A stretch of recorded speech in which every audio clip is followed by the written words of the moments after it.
I am sure sports. You know me there, I'm coast to coast representing. I mean, I say this is righteous representing for Omar. You don't know, come get the sports over here from near and far. Boy. Me say I am sure sports, one thing me sure about. When me say sure, that me not doubt. Come get your sports, get it over here. Come subscribe, repost and share. I am sure sports, one thing me sure about. When me say sure, that me not doubt. Come get your sports, get it over here. Come subscribe, repost and share. If me not sure, that me not say it. Know who score, that me not say it. Never know no game play, that me not say it. If me never seen a game, me not know who play. For your sports news, better come over here so. For your soccer news, then come over here so. If you don't love sports, still come over here so. For the day done, you are gonna love over here so.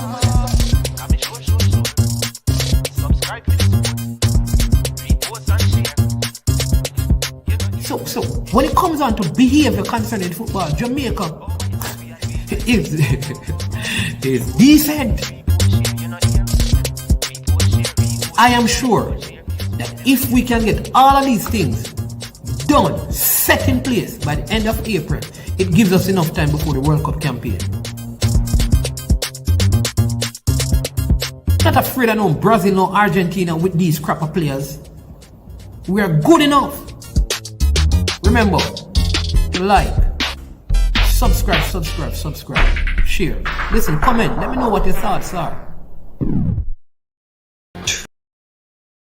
Trick Jerk Marinade gives your meats and vegetables authentic Jamaican jerk flavor. The spices are directly from Jamaica. Spices like jerk seasoning, allspice, Scotch bonnet pepper, fresh scallions, thyme, ginger, and garlic. The key ingredients to a great jerk marinade. 0% sugar and low in sodium.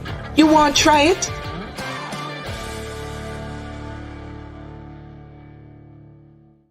Made up of 18 Jamaican herbs and spices. Add delicious, bold flavor to your next grilling experience. Flavoring sauce, a marinade, basting, condiment, or topping. Trick Nick Jerk Barbecue Sauce.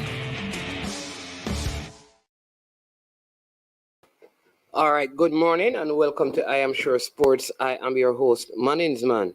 Again, whenever we come on our platform, we want to stop, pause, and take time out to say thank God for life and for abundant life. We always want to do that because it's not guaranteed to any of us, and every day we live is the next opportunity we have to be grateful for the life that we have. I always say this: we don't have all the things we need in this life, but we're alive. And every day that we're alive, we have a reason to live, we have a reason to fight, we have a reason to stay in this game and leave our best impression on this earth, that we add value to people's lives. So again, greetings to you, all our viewers. Welcome to I Am Sure Sports. It is our World Cup watch along. And today we have 4 games. We have a doubleheader here in the morning. And then at 2 later today, we have 2 more games. The first 2 games will be Denmark versus Australia and Tunisia versus France. We have our guests who are going to be joining us. We have the first one who is in studio. But again, we encourage you, as you come onto the platform, please remember to hit the like button. Also, subscribe and share the content. The sooner you do that, it is the better it works in terms of other people joining the platform. Big up Anonymous OG, Chavis Peso, and B.I. Strong. We have Coach Andrew Edwards. I'm going to bring him in so he can share with us his thoughts for the France versus Tunisia game. I'm going to put up the starting 11. Hopefully he can see it from his side. If not, I will read it out. But I know you, the fans out there, you can see it. And then we'll look at the Denmark versus Australia start in 11. So let's bring Coach Edwards to the stream right now and get his feedback. Coach Edwards, good morning. Welcome to I Am Sure Sports. Always a pleasure having you. Blessed morning, my friend, and blessed morning and afternoon, wherever the other viewers and listeners are. We give thanks for the opportunity to share again, and hopefully we can bring some vibes to the thing, you know? Yeah, man. Don't know if you have seen so far the starting lineup for France. Bless up Dima, bless up Duckland, but they start with Steve Mandanda in goal, Axel Disasi, Rafael Varane, Kanuti or Konate, I think the Liverpool player, he starts. Yeah, man. Mm-hmm. Right? Eduardo Camavinga is playing like they're playing a back three. So they have Oh, this is Camavinga. playing a 3-4-3. Yeah, they have right. They have Camavinga to So Tushumeni, many. Tushumeni, yeah. Jordan very tall. Yusuf Fafana, Matthew Genduzi, Randall Kulumani, and Kingsley Coleman. So a lot of players they are resting for this one. As expected, I did expect them to ring the changes. Quite frankly, some of these players I am not very familiar with, but for those that I am very familiar with, they certainly have put forward um, players who are playing at a very high level and players who should be able to get the job done. Yeah. All right. So let me just continue as Coach Andrew Edwards to sort things out on his side. Right. So good young team when Dozy comes in. I would have loved to have seen William Saliba in the starting 11, but he is not. So that's how it is. But I would have loved to have seen him. For Denmark start with Martin Brathwaite, Olsen, Eriksson, Lindstrom, Jensen, Højberg, Christensen, Anderson, Christensen with a K, Christensen with a C, Schmeichel in goal, and Joachim Mahili. That's a starting 11. Matthew Ryan starts for Australia. Kyle Rose, Harry. They have Kyle Rose, Harry Sauter. Let me just get this back up again. Let's get this going and give you this. Oh, yeah, sorry about that. So for Denmark,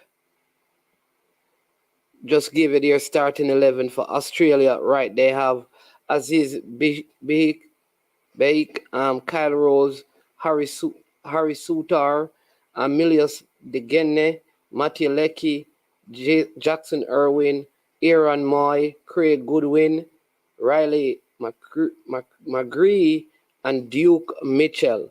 Right, so strong team for both of them, as both of these teams probably looking for a win so they can have an opportunity of going through to the next round. So let's see if they'll be able to get that win today as a team. But we're going to be focused on this game because it have more to do with what happens in the group. All right. I see B.I. Strong says, I don't know which one of the first games is better to watch. Demon said, I don't know what being pronounced. So many. Everybody have different way of pronouncing it. Because I hear somebody from France saying it's not,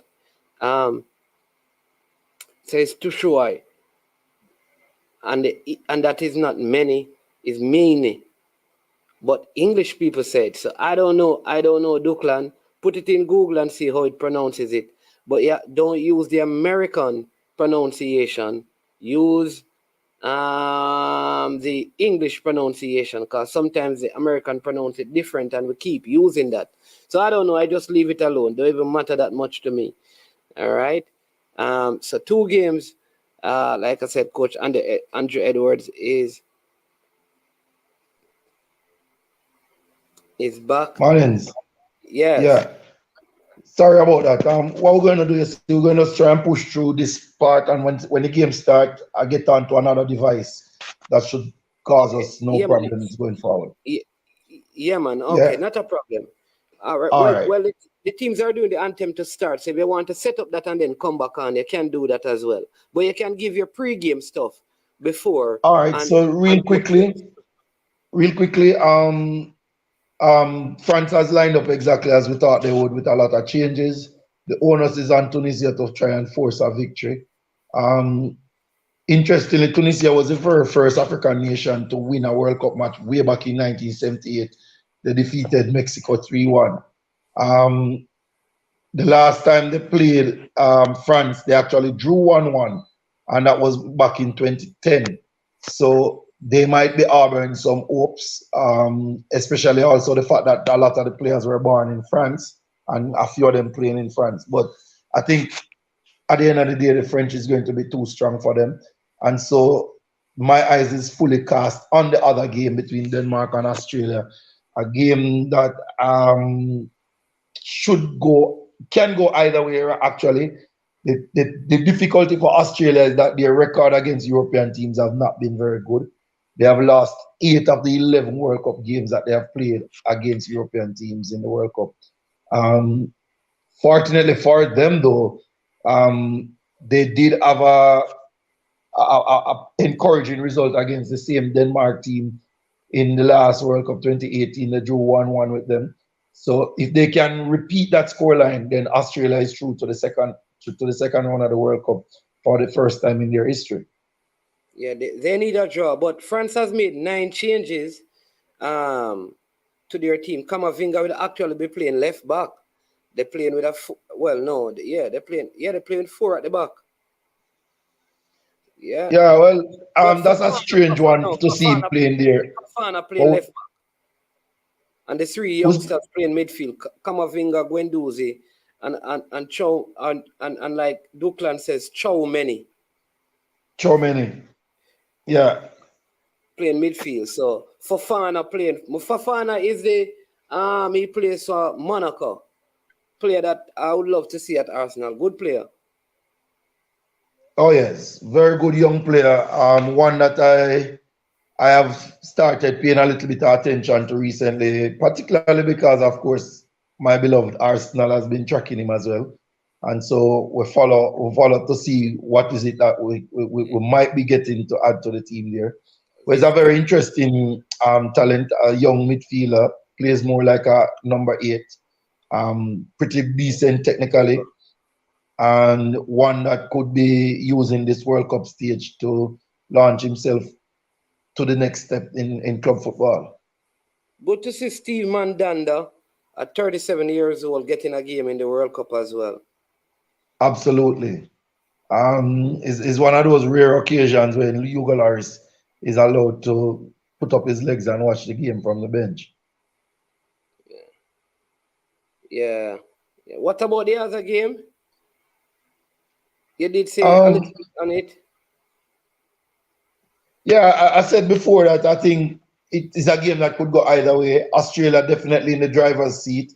And I think they can take heart from the fact that their last game against the same Denmark at the last World Cup in 2018, they ended up 1-1. And a scoreline that aside, they have not had very good results. Sorry? And a scoreline like that will get them through. Absolutely, 100%. That scoreline will take them through to the round of 16 for the first time in their history. Something that they have been dreaming about for decades now. We have also Mr. Rudolph Speed. Morning, sir. Good morning, sir.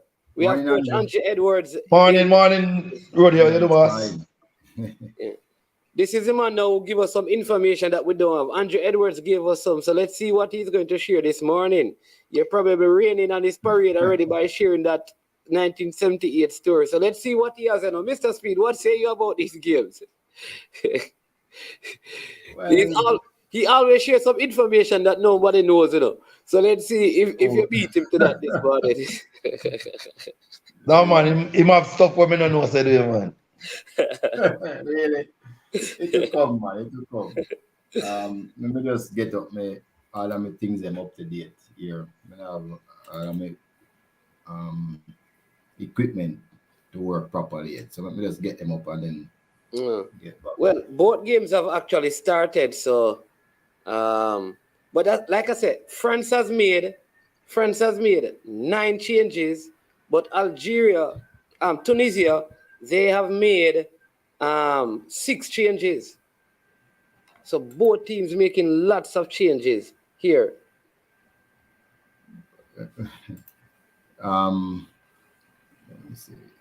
So you believe Tunisia give up? Why they make those changes? Well, I think they did that because they lost the previous game and they were disappointed. Well, it could be also though, if we had an opportunity to look at the profile of the players that they have brought into the team, it could be also that they are looking ahead to the next World Cup already. You know, I mean, No, well, you know what? No, they're it would be disappointing that they would take that approach, but it is not inconceivable, because I'm sure everybody knows the depth and power of the French team, and I don't think France is in spite of the number of changes, I don't think they will want to lose this game. Yeah, but the players that Tunisia have brought in, they have brought in more offensive-minded players, and less of the players from France. Like they brought in a couple that play in Germany that never played. So I feel like they are playing a back three, which Yeah, they look like they line up in a 3-4-3 setup. Yeah. Or 3-4-2-1 sort of. The big up Chris Wayne and thanks for the compliment, man. Really appreciate it. France they're saying the France team nearly all melanin. There's a couple of what they say European on it, white that is. And the Australia game going on as well. Australia just need to get a draw in this game, and they should be good. That would really be something else, though. Yeah. For Australia to go into the last 16. Can you imagine?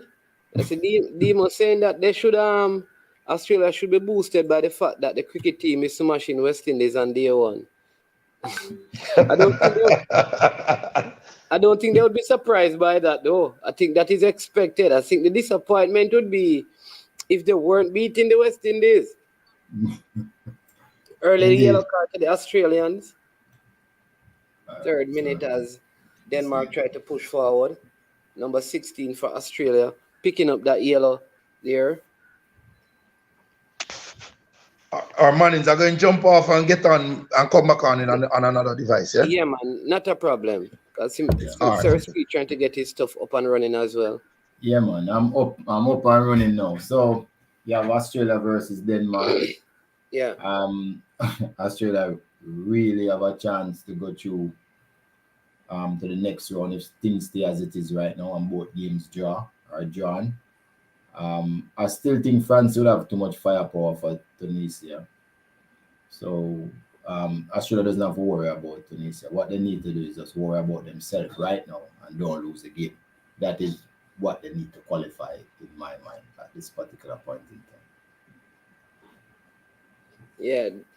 Duckland says France look like they're trying to give Tunisia a pass. Even if they did, it was a former Tunisia, French colony, you know. Yeah, Tunisia would end up on 4 points, but they have a better goal difference than Australia. So you're correct in a way. They do fancy themselves. If they win, life could be very interesting in this group. Very interesting because there will definitely be at least a 0-0 goal difference. And unless Denmark wins, then Denmark wouldn't be able to. Or Australia wins. Right. So there need to be a win from either Denmark or Australia for them to get out Tunisia. But Australia could still win. No, if Australia win, they are in. Yeah, because they are 3 points. Yeah. If they draw, they could be out. So they would have a -2. So they would be out if Tunisia wins. So Tunisia does have an outside chance. If the team that must win to stand a chance are Tunisia and Denmark. Australia don't have to win, but yeah. Australia doesn't have to win, but they should be very careful and try not to lose. Depending on how Tunisia game goes. Yeah. No, well, if they lose to Denmark, they're out. Yeah, man, they're out. Yeah. So they can't lose. So that being said, Denmark has the early possession, 6 minutes. Lots of time left to play though. Pass accuracy good 80 as against Australia 63. Australia look to be struggling a little. Have a yellow card already, commit a foul already. Just seems to be behind the ball just a little. So Denmark is the clear favorite at this time to go through. So let us see if this is the World Cup of upsets. Right now, I still would have my money on Denmark. So let us see.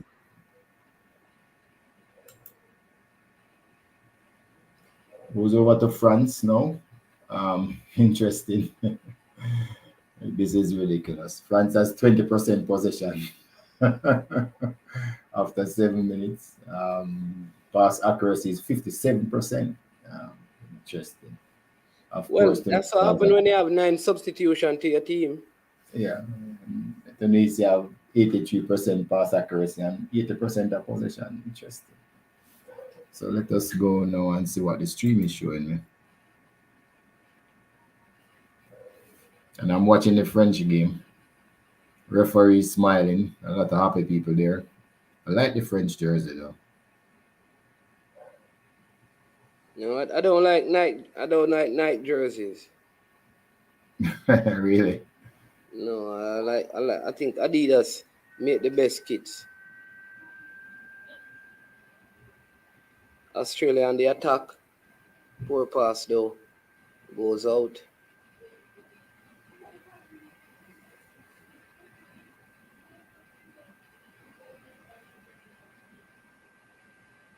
Good angle to shoot this ball from Tunisia, free kick. And you guessed it, it's there. Tunisia has scored.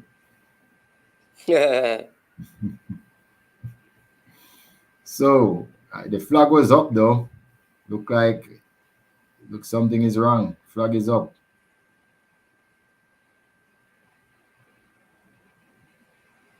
Yeah, about 2 of them is offside. Could be 3. Yeah, he was offside. Yeah. He was offside. Obvious. Don't need VAR.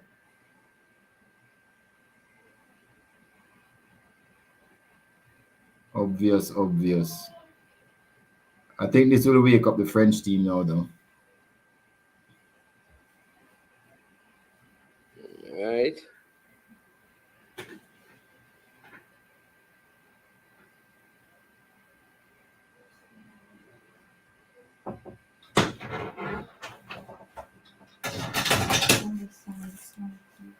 All right. Australia going forward here, but that one going over the top.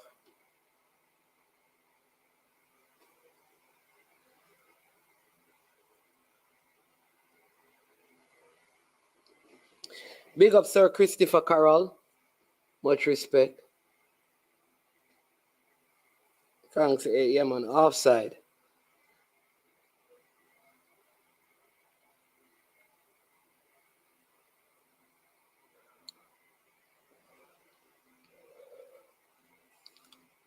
Denmark need to get a result. This is Group D. Remember, the teams from Group D will be paired up against those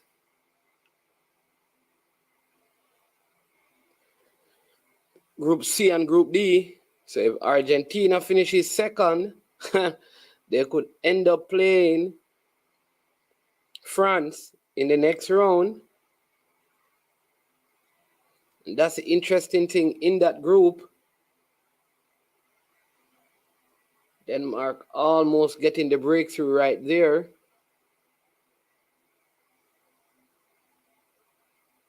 Denmark almost getting the breakthrough.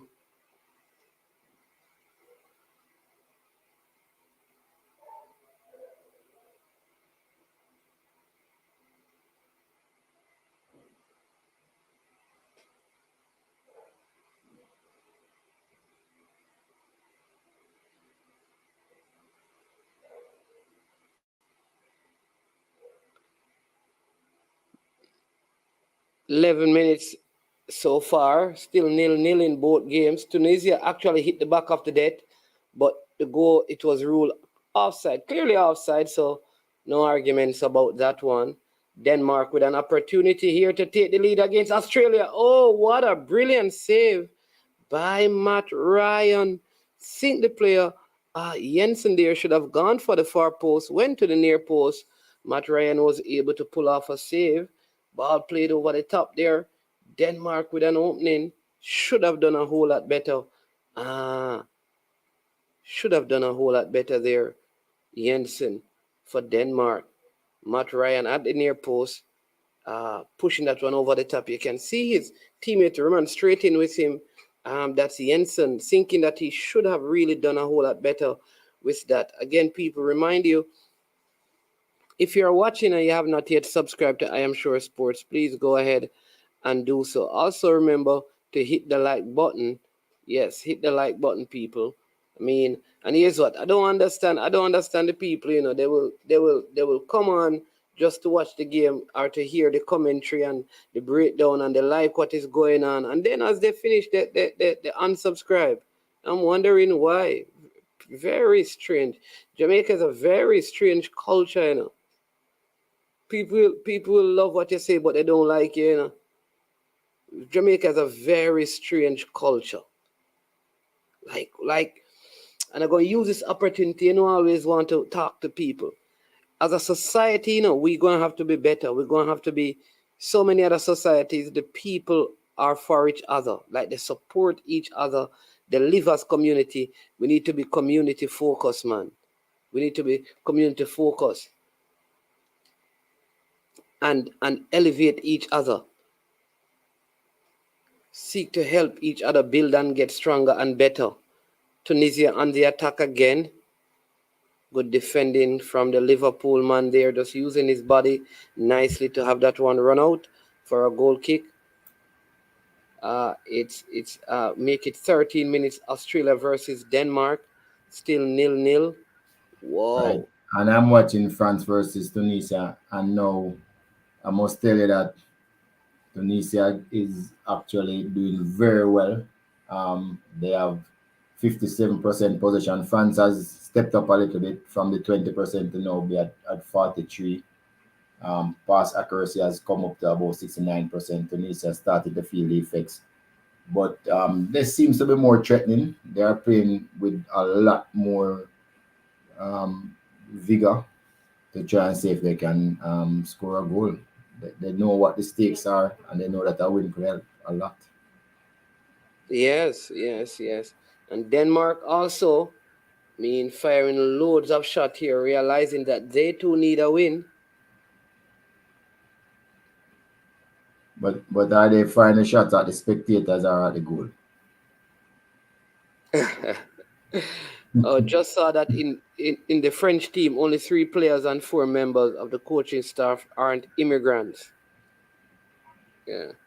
Well, if you know about all the great countries in the world, it's really immigrants build them. So the countries that try to build without immigrants, they just last for a while and then they fade away. So and that is why probably the USA is the only world power now, because all the best minds go there, immigrants, you know. So France has become a world power in football because the immigrants are going there. Their laws are lax enough to get these type of people to play for them, and that is why they're doing so well. One of the reasons. Just like when you're trying to build a country, the more immigrant you get, usually the country is much stronger. So the societies that try to build with their own usually doesn't do well for them. Yep. So now you can see the French side is getting much more competitive. Tunisia still trying to see if they can come up with a win. And management, all roads lead to St. Anne's Bay later, 3 p.m. I don't know how that is going to work. That's such a poor timing for the game because Argentina playing Poland. And Argentina could be knocked out according to PES out of the World Cup. I am wondering what they attend, and Mexico, Saudi Arabia. So I don't know how the game is going to be in terms of attendance.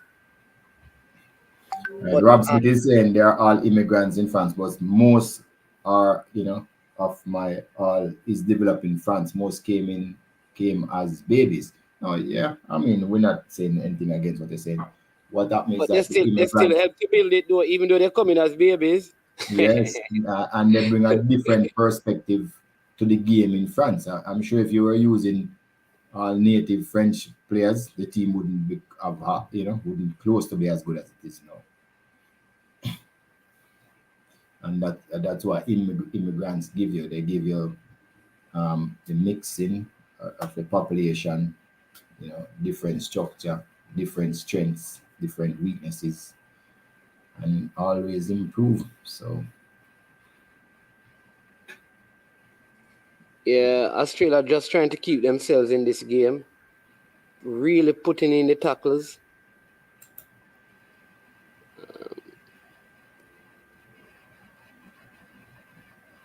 but you could see the quality though different is starting to show.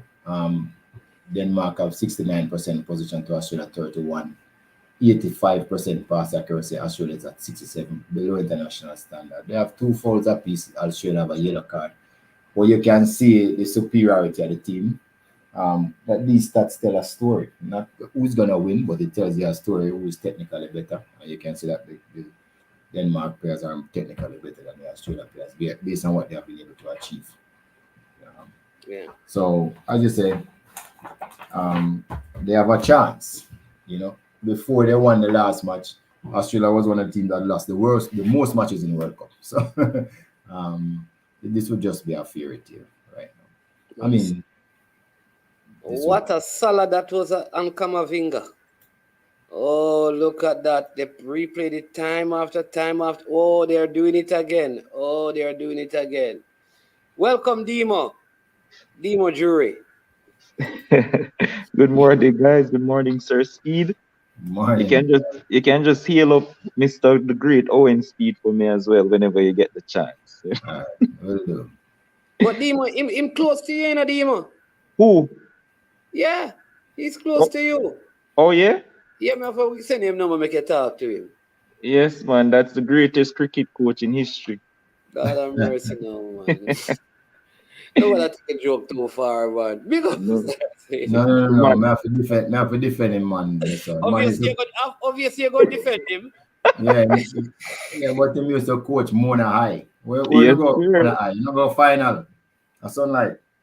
Yes, sir. That's and listen, the man just instill a lot of great knowledge. Team wasn't on that team though. Which team? That went to the final. We went to a finals against Tarrant in the A League. That's the year. I was there during that year. But we lost. But the point is, he's a great coach and a great man manager with a lot of great insights. So big him up. All right, boss. So I'm watching the Australia. Denmark game because obviously the France one really interests me right now. A lot of changes there, which was expected, and I'm not really interested to see that because these teams that are playing right now is the real talk of the town. Because both of them can go through, and it's actually Australia are defending for their lives. Denmark made a couple tweaks, playing Christian Eriksen right behind the striker and Jensen coming in and as well. So they're looking to attack because they definitely need to win this game. Right. And that's the game you're watching too, man. No, man, I'm watching both of them. Oh, well, I think what minute you on for this? Yeah, see, I have both of them. I have one right. Look. Oh, boy. See? So I'm watching the France. Oh, okay. You don't believe me? So it's good. We have a nice blend. All right, Demo, we want to give us some. You can give us some. I know Demo can give us some coverage sometime, but when someone comes in, he has to go blank. So. Yeah, but Denmark is on the attack. Like I said, they've been dominating the game so far. Ball over to the right hand side. What minute you on though, man? Just in case. 28 minute and like 40 seconds. 40 seconds? Yeah. Oh, you're ahead of me then, man. No, yeah, man. So go ahead. Just for today, though. So you believe, just to have a conversation. So I see Mbappe sitting in the just enjoying himself today. I'm sure he would want to be out on the field to run up his tally. I'm sure he's upset the coach of him sitting idle. What do you think about Mbappe performances against Cristiano Ronaldo and Lionel Messi in his first two World Cups? If you compare all three first two World Cups.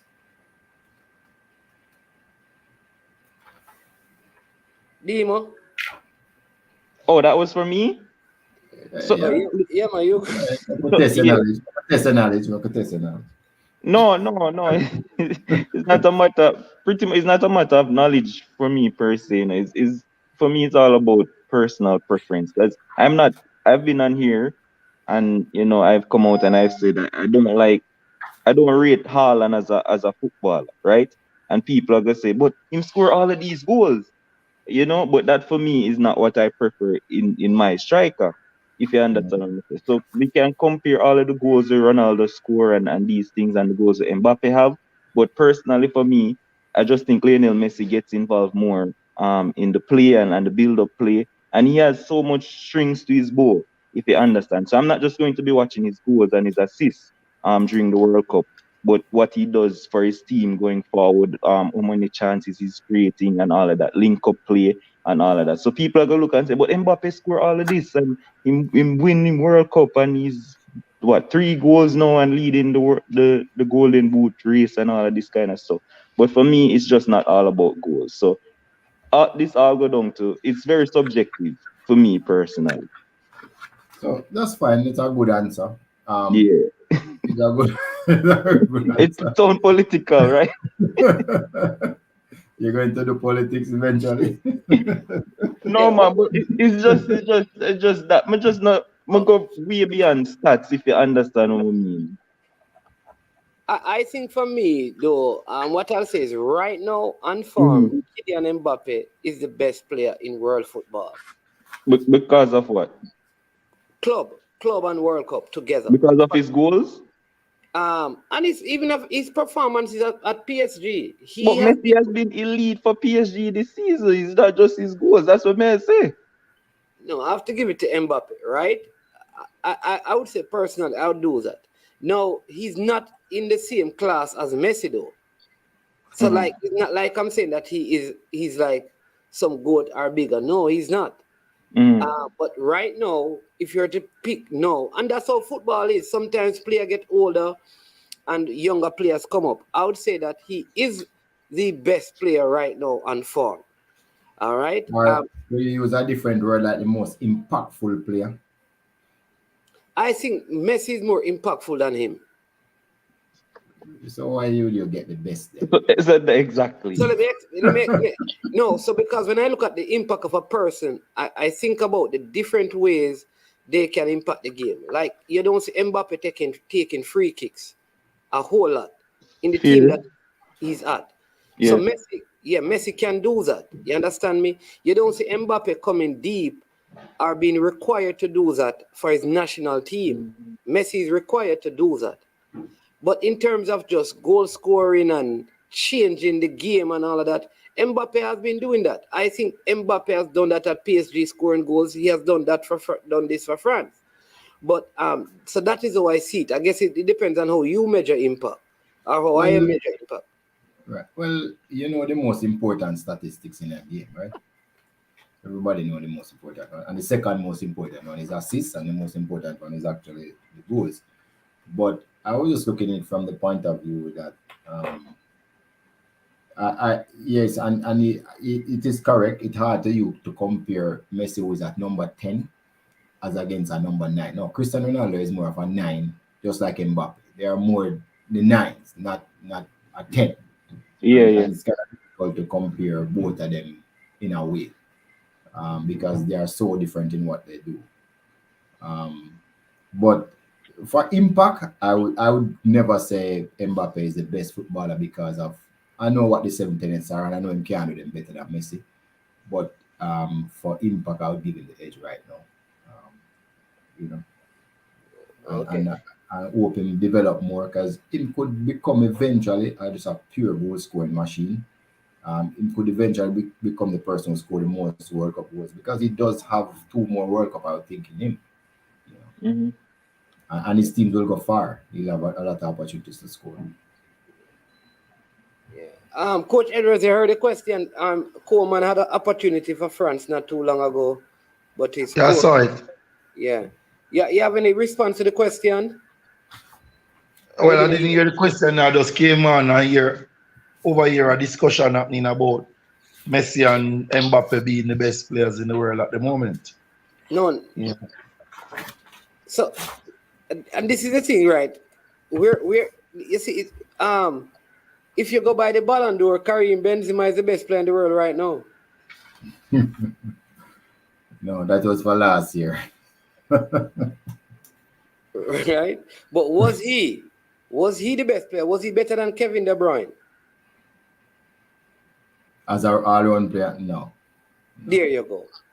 So I think some of these things are. But he had the most impact. He had the most impact last year, though, for his team. He did a lot. That's what I'm saying. You know, all of this thing is very subjective. It depends on what the criteria are. Or like, what's the criteria for winning the Ballon d'Or? Like, you have to look on the criteria, and if Benzema match up to the criteria better than De Bruyne, like, you can't argue because it's just subjective stuff that has criteria, and Benzema would have matched those criteria. No, some of it wasn't so subjective. He scored a awful lot of goals, won the Champions League, won a lot of stuff, did well for his national team too. So, yeah, it wasn't really subjective, but it is so much easier to measure goals than to measure anything else. That's really the truth in football. It's the same thing in basketball. It's just so easy to measure points than to measure anything else. That's true. Yeah. And that's exactly why you very rarely have defenders and goalkeepers, midfielders winning these awards.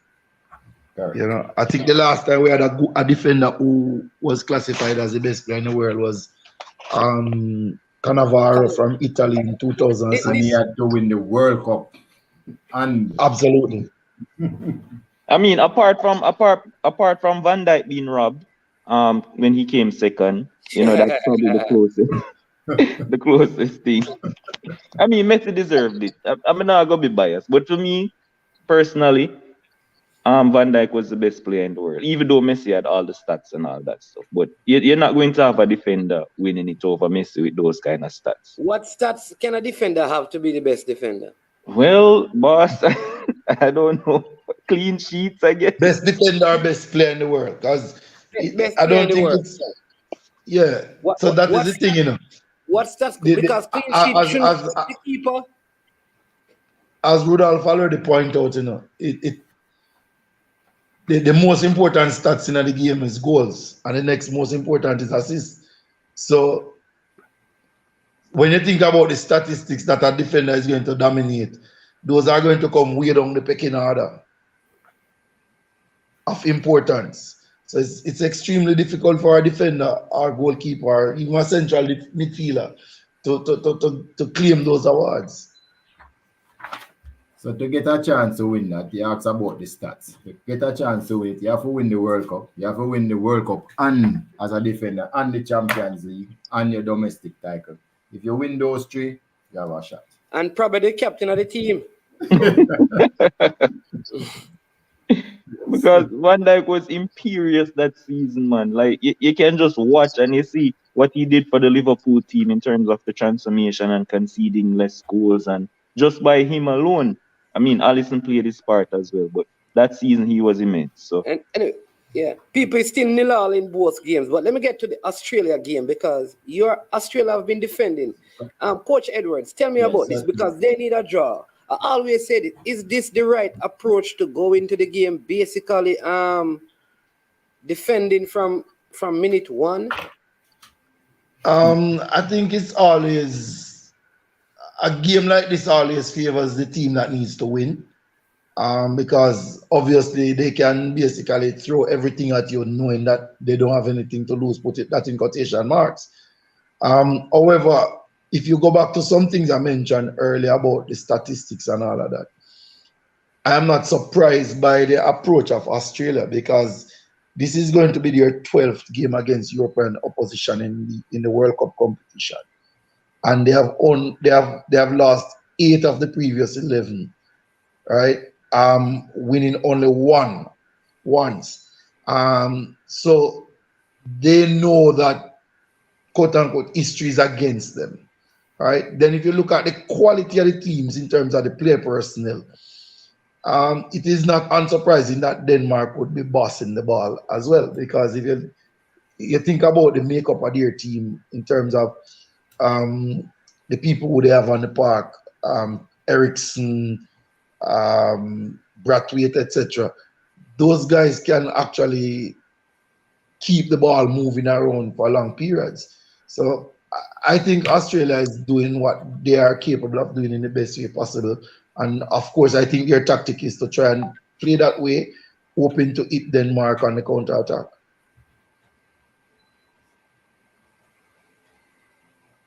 Yep. Yeah. What say you, Sir Speed? No, well, I agree. Look here, the only thing that Australia, possession is 70% in Denmark favor now. The pass accuracy is 87%. Clearly, Australia is under the pressure. Australia has committed 4 fouls and a yellow card. Clearly, again, they are struggling just a bit. So I expect Denmark to keep it right here and keep on getting better and better and turning the screws. And they have 2 offside Denmark, so they're trying to penetrate too. So they're not just keeping the ball, they're trying to penetrate. We're not following the law twice so far. And I just believe that Denmark have all the aces at this particular point in time. And Australia with that dismal win-loss record in World Cup history, probably the worst. They'll have to perform out of their skins to be at their best, to do anything else than come out than get a draw or lose this game. I can't see them have anything in the win column for this game. For some reason, I think they're going to come out of this game with a draw. Because still, I've not yet seen Denmark created a quality opportunity, and this is 34 minutes in the game. Yeah, but with 70% possession, the team has to be defending, a lot of movements, a lot of energy. All Denmark with that type of possession more than twice the opposition. Eventually there's going to be openings. So this is the first half. Australia still have their strength up. Let us see what happens in the second half. And of course, to just piggyback on that point, Roddy, if you look at the pattern of the World Cup so far, most of the goals have been scored in the second stanza of the games that we have had so far. So it stands to very, very good reason that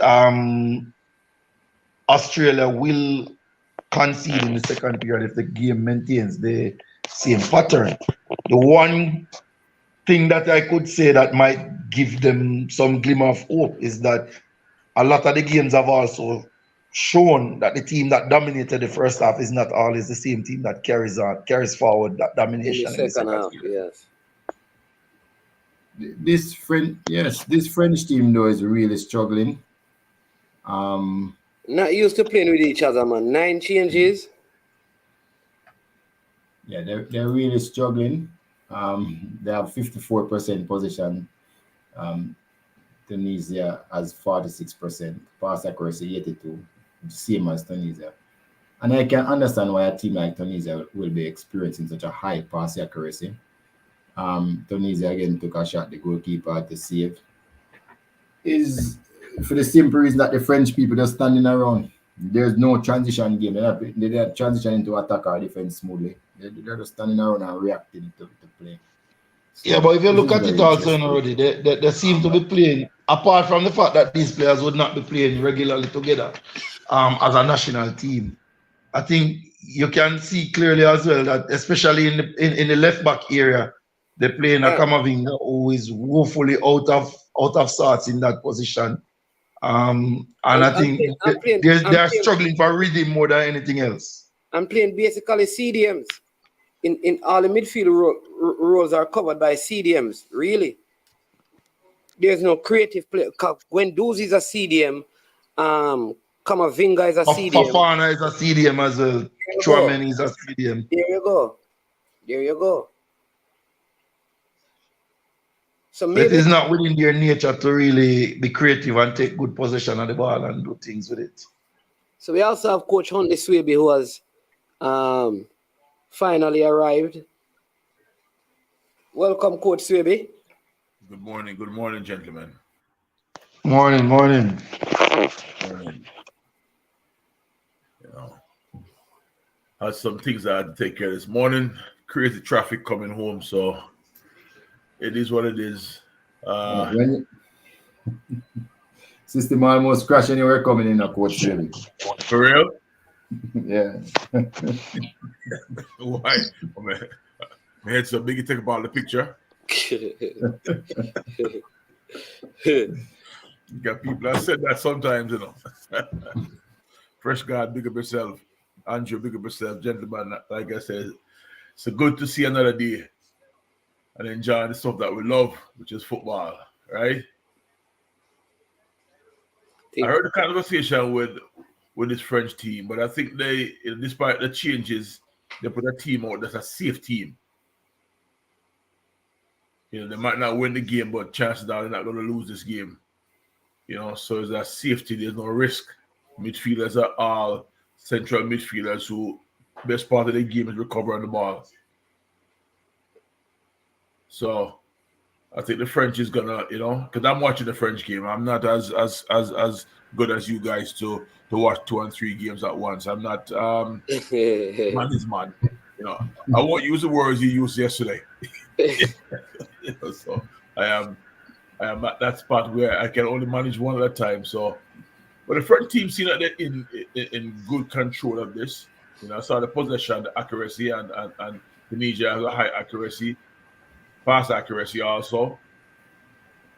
But I'm just joining, so I'm gonna kind of take my time to really get into this game. Yeah, so tell me, what was the injury that Varane had? Varane is on the field. No, he's on the field, but you know, the injury, because I remember when he got the injury, everybody was saying he's done for the World Cup. For Manchester United. Yeah. Oh, you have to ask Duckland and Fresh God. All right, because I don't really. Yeah, everybody here is Arsenal fan, you know. Oh no! You guys are Arsenal fan, and don't drag me into that. You don't like to be associated with people at the top of the pile? Yeah, well, it's a good thing to be on top, you know, but for all long. Well, from the season start. All right. Long enough for you to enjoy it, so you can remember it fondly at the end of the season. Oh, Fresh no problem with that, only. No problem with that. Fresh God is saying that he had a hamstring tear. It depends on what grade, though. Because, you know, they have different grades, you know. Yes. See a very interesting statistics coming up on screen here that says that the top 3 receivers, and when they say receivers in the World Cup, they're talking about people receiving the ball between the midfield and defensive line. All 3 of them are Tunisians.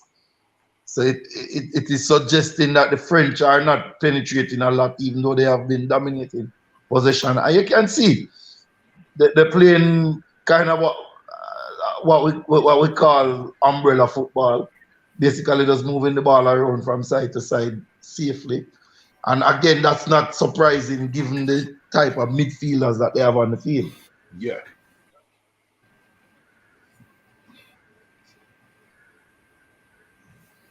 Yeah, not seeing much from Coleman as well. Well, he had the very best chance of the game for France. Actually, go ahead, sir. Actually have 6 corners. They have 6 corners. That means they are hustling. They are hustling and they're trying to penetrate every chance and get, you know, shooting the ball every chance they get. So, no, they're holding their own. 42% possession is not against France. It's decent too. So very decent. Very decent. 10 of Tunisia squad born in France. France going easy as England did with the US and Wales. You don't hurt family. Big up that show. Hey, I don't talk to Man City fans, because Man City fans started supporting football after Gilbert. After Gilbert. Yeah. So there's a running joke that when we see the 70-year-olds, and I say, which team is supporting the 70-year-olds, and I say Man City, I say, really? You're a one-on-this. Because I know if you love football from a long time, you couldn't be telling me that you're a Manchester City fan. Are you 70?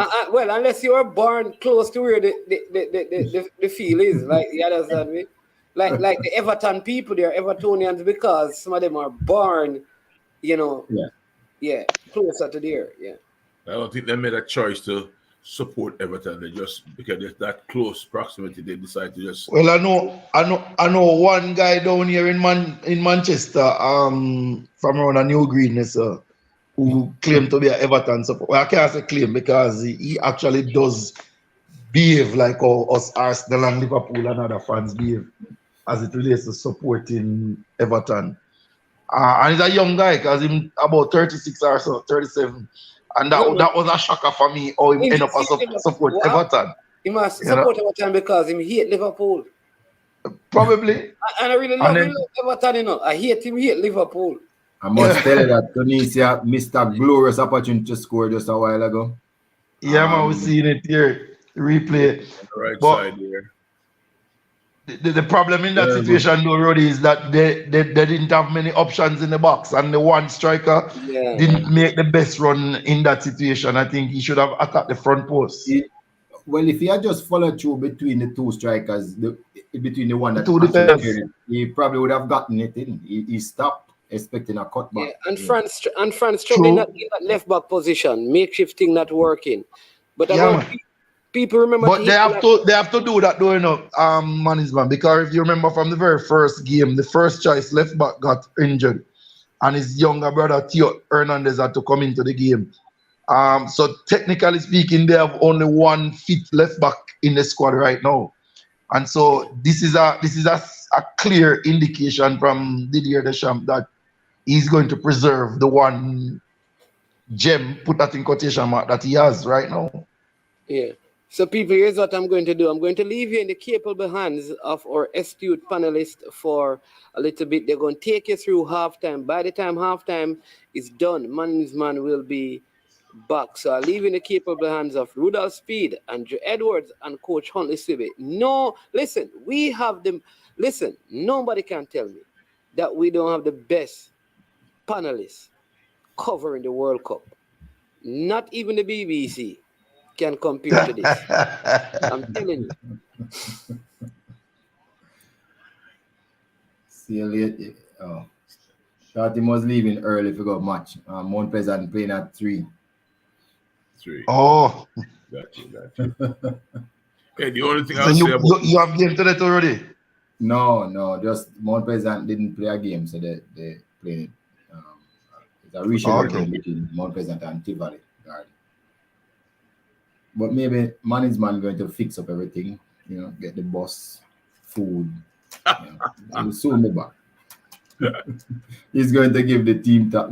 What the talk name? The talk, not the team talk. The motivational speech. Yeah. I've probably coached a couple of them also who's not looking right. Yeah. Right. Yeah. You know what? Next time you come on, I'm write that down because I have asked him about that. But going back to the Everton fan, anybody who said I love Everton, I love Man City, is like saying that you love the tax man. No one. What kind of man? The tax man. Oh, taxes collector. Well, only there are strange things because there's a young man going to Descartes College. He was at Manchester High School when I was there. And he's a Tottenham fan, hardened Tottenham fan too. And I can't understand why him support Tottenham. Him not have no logic, him not have no reason. Like some other people say them support it because of Hurricane or something. Him just love Tottenham. He just wants to wear a different color jersey. That's well, it. not the young ones, but remember Ardiles and after Argentina won the World Cup. Yeah, man, I know of that group, Roddy, but this youth, remember, Jordan is 18 or 17 years old. No, him have to be 75 to love that now. Yeah, Right. Yeah. Yeah, so I don't know what is his reason, but him say I Tottenham a team side. Listen, our boys don't do one thing. He wants to wear a different jersey than everybody else. That's what it is. He's an individualistic person. You know, you have on your Arsenal, Roddy have him Arsenal on, me have my Liverpool. You want to have on Tottenham. So there's a different conversation. You know, if you have and it's white. And it's white. Yeah, exactly. Yeah, the French left back is awful. Oh, nice shot, good block.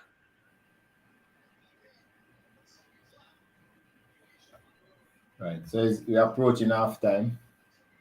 Yeah, final 30 or so seconds. Yeah.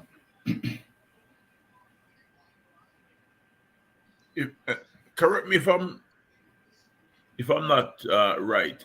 Isn't Tunisia the most successful African team to win African Nation Cup? No, Egypt. Oh, Egypt. Yes. Egypt. Well, Egypt, no, right? Over the last 6 or so years. But I think Tunisia was. No, right. man. Egypt is the record holder of the African Cup of Nations titles. I don't remember the exact numbers, but I was actually paying some attention to it the last African Nations Cup. Yeah. They have the most titles. Generally speaking, North Africa have more titles than all of Africa combined, but Egypt definitely has the most, and it's not even close. I think they have like about 4 or 5 clear of everybody, the nearest person. But we can look it up real quickly. Fine. Yeah, take a look. I will use my phone for something else.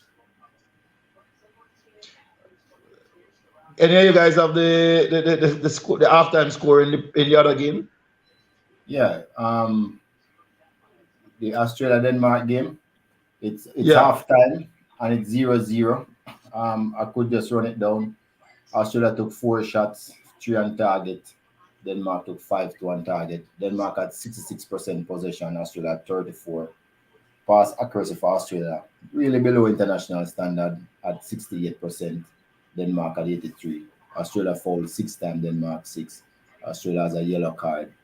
And Denmark have 2 offside and 2 corners. Australia didn't trouble those statistics. So basically, it's Denmark. Still most likely to win this game. They look the better team.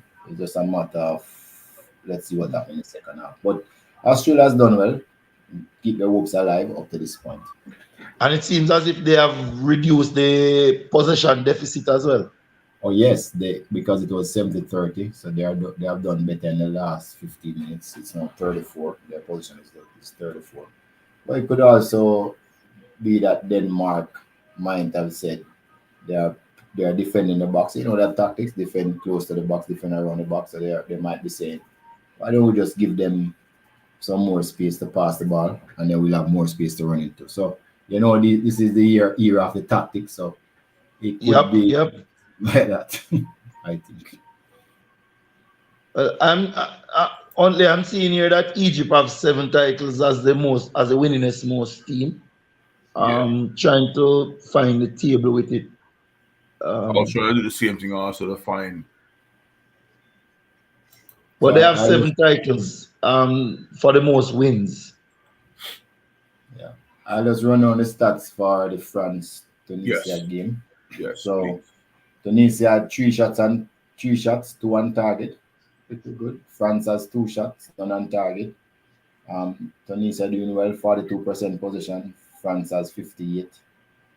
Pass accuracy, Tunisia has 82%, France is at 85. Really good pass accuracy. That's international standard for both teams. Fouls 4 apiece. Tunisia have a yellow card, 3 offsides, 6 corners. They forced 6 corners to France, 2 corners. So clearly they're not trying to do the possession thing. They are attacking every chance they get. If they even see a glimmer they are attacking, and so far they have earned 6 corners and actually taken 3 shots at goal. So that's good, I think. Yep. That is par for the nature or the situation that they are in. Yeah, that they have only one opportunity to continue in the World Cup, and that is to win the game. And try to win by enough goals to surpass Australia if they should tie that game, or if Denmark should win it, that they would have the better goal differential. So they are doing what they have to do based on the situation, unsurprisingly. And then, of course, France, based on their situation, are managing it as best as possible with the number of changes that they have made as well. Right. So France could have probably done 2 things. Because I'm sure in training they would have the A team play against the second team. They probably should have just changed out all it. Just started the B team then what in practice, because to mix it 6-5 is a little too rich. That's the word. I don't know. Is a little too much of a mix there. And they probably should have For Tunisia or France? France. Probably should have just gone with the. Oh, it was 9 changes that they have made, So it's only 2 players who have started. It's 9. Okay. Yeah. Well, so the only players who have started previously before the previous game, on the evidence of what is in front of you here, is Chouameni and Yusuf Fofana. Yeah, but they shouldn't be that bad then, because that team would have been in training against the A team, so they should have been more cohesive. I thought they're not cohesive. I could see them standing around looking to see who was going to transition to attack and who's going to transition to defense. They're not smooth any at all. And I think that is one of the reasons that allow Tunisia to be able to penetrate so many times to force 6 corners and have 3 shots on goal. So France have a little bit of problem there. It shouldn't have happened.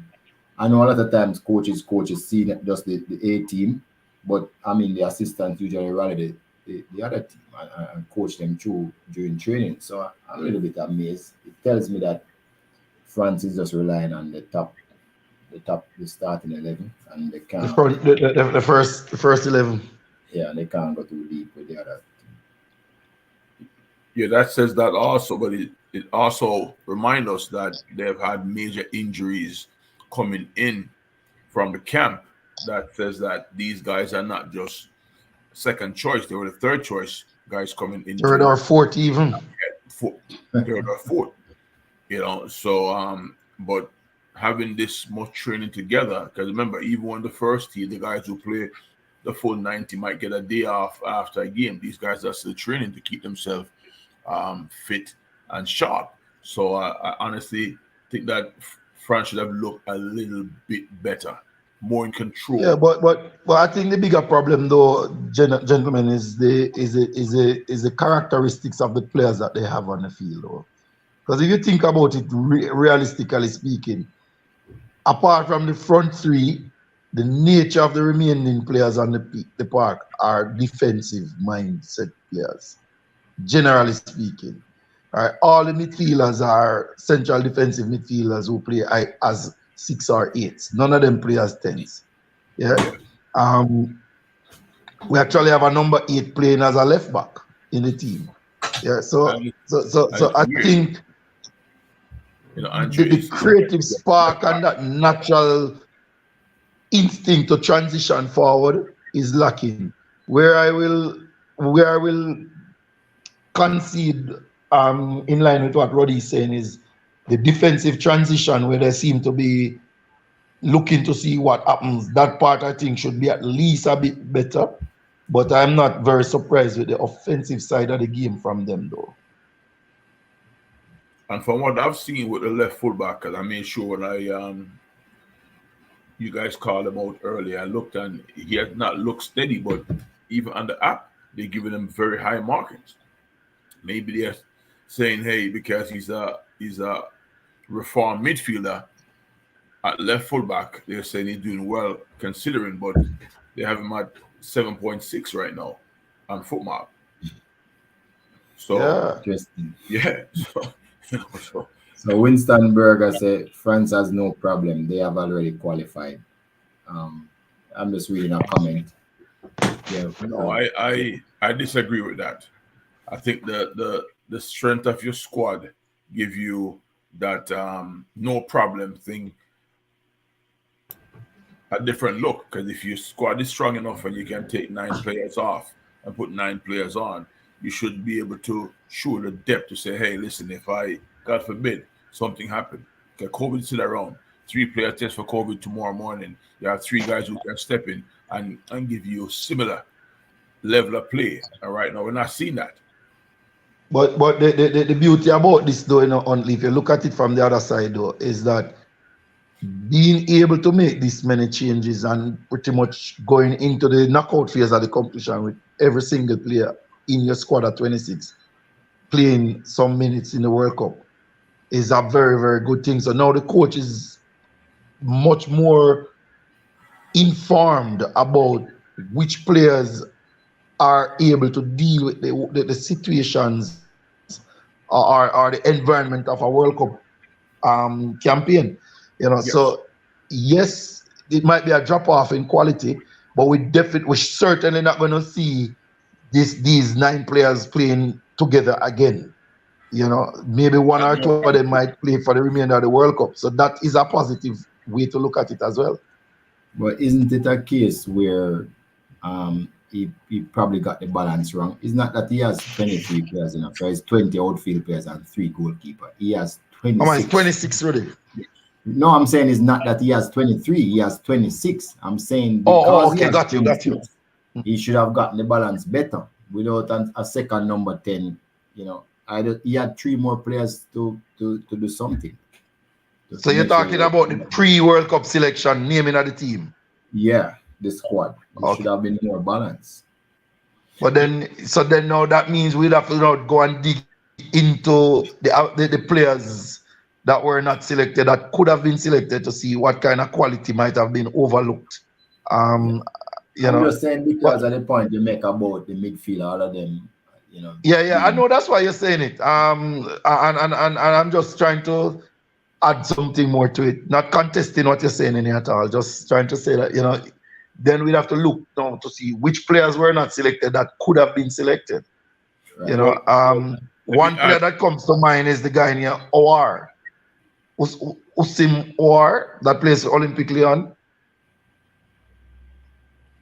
I've heard the name. I've not seen him much. I've seen him in 1 game this year. So he's a pretty decent offensive-minded player. So he's one that might have been overlooked, that we could say could have and should have been included in the team. Right. So we can also ask a question, We can also ask a question.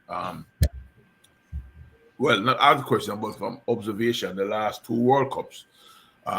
Last World Cup, remember, France did not, influence us. We weren't jumping out of our cheers to say, hey, France was playing some unbelievable stuff to win the World Cup. They were very pragmatic the way they were set up.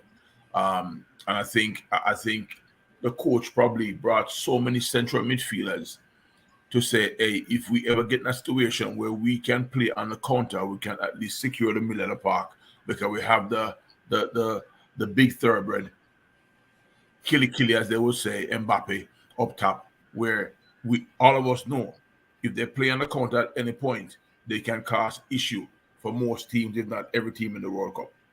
So we have seen them do it in the last championship, where they did drop off when time get difficult for them and play on the counter. So I think, and I can't remember a game that I've seen France play, friendly or competitive, where I've said, hey, they have bossed the game and I've played some intricate stuff. But I've seen games where they're solid, teams don't create anything against them, and they play until they knock on the door and score a goal, and there you go, France win the game. So I think we might be looking in a far-fetched scenario where this France team is probably never going to impress us by outplaying or overpowering a team. Right. So Jason Guna said this squad is strong. The Champs just have too many pieces in the wrong spots. That's his observation. So I mean, yeah, we could go ahead. What struck me in the 2018 World Cup was that France was actually one of the teams that ran the least in the World Cup. Yeah, that was an interesting stat. Yeah, it struck me. But I think when they're ready to run, they have so much pace. Yes. And that is probably what carried them over the line. Again, go back to the argument. The immigrants, as I was saying, made them stronger, not weak. Could you repeat that, Roddy? Yeah, you're frozen. Immigrants. The immigrants. The immigrants. Yeah, there's a video going around this morning with some guys talking about the African players not playing for African countries in the World Cup. And at the end of it, they literally said that apart from Africa and South America, there are no teams in the World Cup that is not represented by Africa. Yeah. Yeah, the French team actually, they say have 15 players with African roots, and they name the countries from which they came. So when I went to France in 2019, I think I went 18 and 19, and I was kind of shocked. There's a lot of Africans that is in Paris. You know, they live not so well either, but at least the country hasn't shown them out, which is good because you can see that they need the refugee status. But it's paying back big time now. The same is true for Germany too, you know.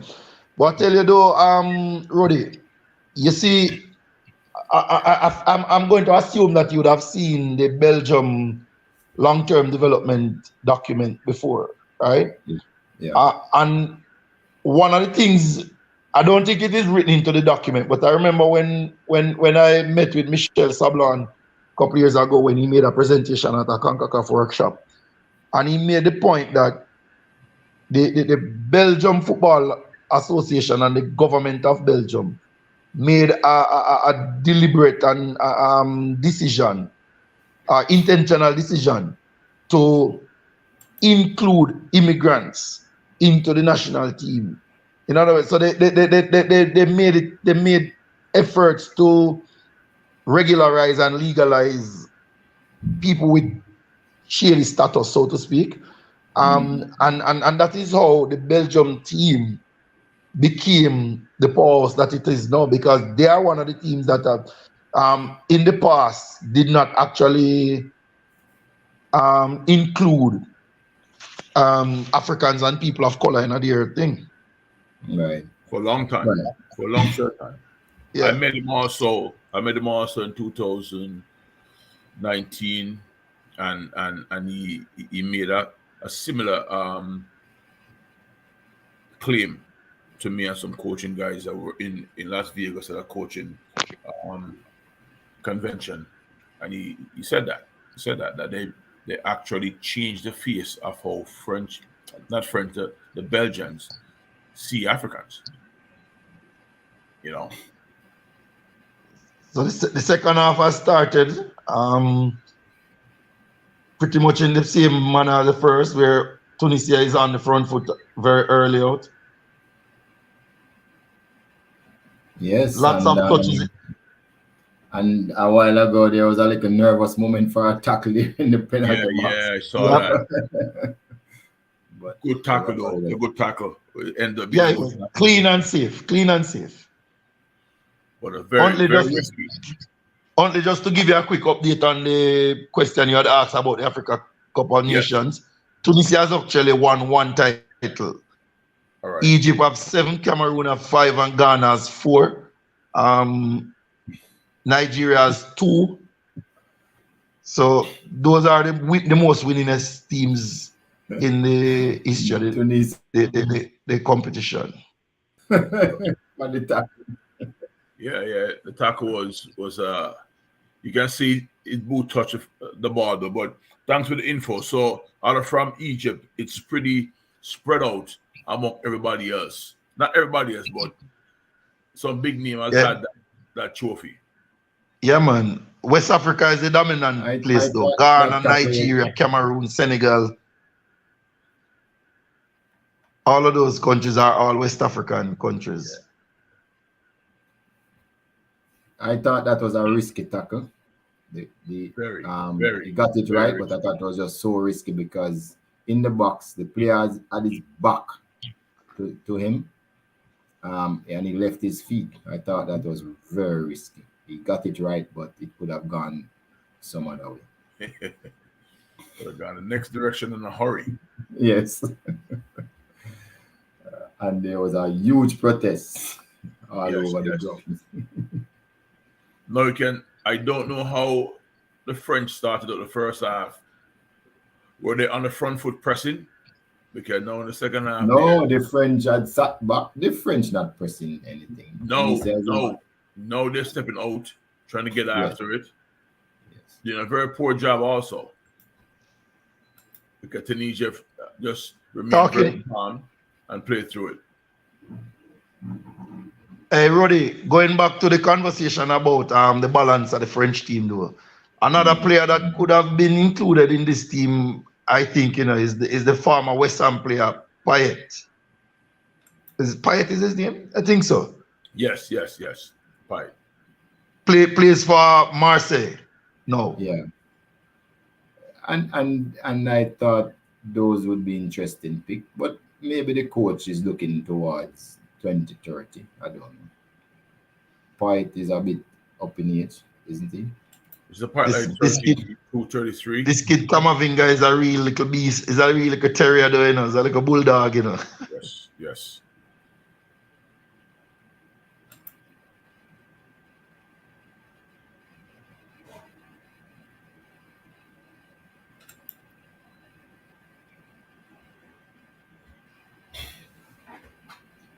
So at the 50 minute, the French team seems to be doing a little bit better. Absolutely. Yeah, like they want. Nice combination, 1-2 player over it pass.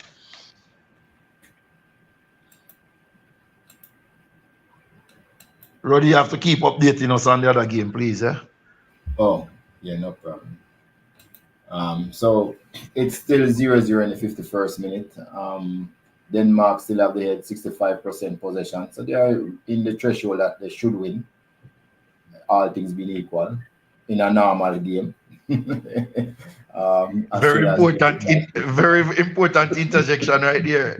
Because you know that in 2010, Jose Mourinho showed the world that you don't need more than what was it, 18% to win a Champions League. Yeah, he was awful. I can't do it again, though. He was advanced past that. I always have to big up the ladies, right? That when they come into the chat. BB Cross, Daphne Jackson, welcome to I Am Sure Sports again. Good morning. I know BB Cross have been asking for the ladies to shout her out when they come into the chat. So there you go, BB Cross, Daphne Jackson, BB Cross, 2 females on the stream right now. That management is aware of them. Maybe others, but those are the 2 that I'm aware of. So I had to, jump on in and give them a shout out. All right, you can continue. Be careful, management, because if you say there might be others, you don't want to be catfish. Right. So we're just talking that Denmark definitely doing a little bit better. 65% possession against 35, but just 5 shots, while Australia's taken 6. So they're not, I don't know if they're thinking about quality, but they only have 2 on target. They do have 2 offside, and they have forced 2 corners. But I don't think they're going at it yet, all out yet. But that's Australia. Denmark, I think they need to step up a little bit more. They have the possession.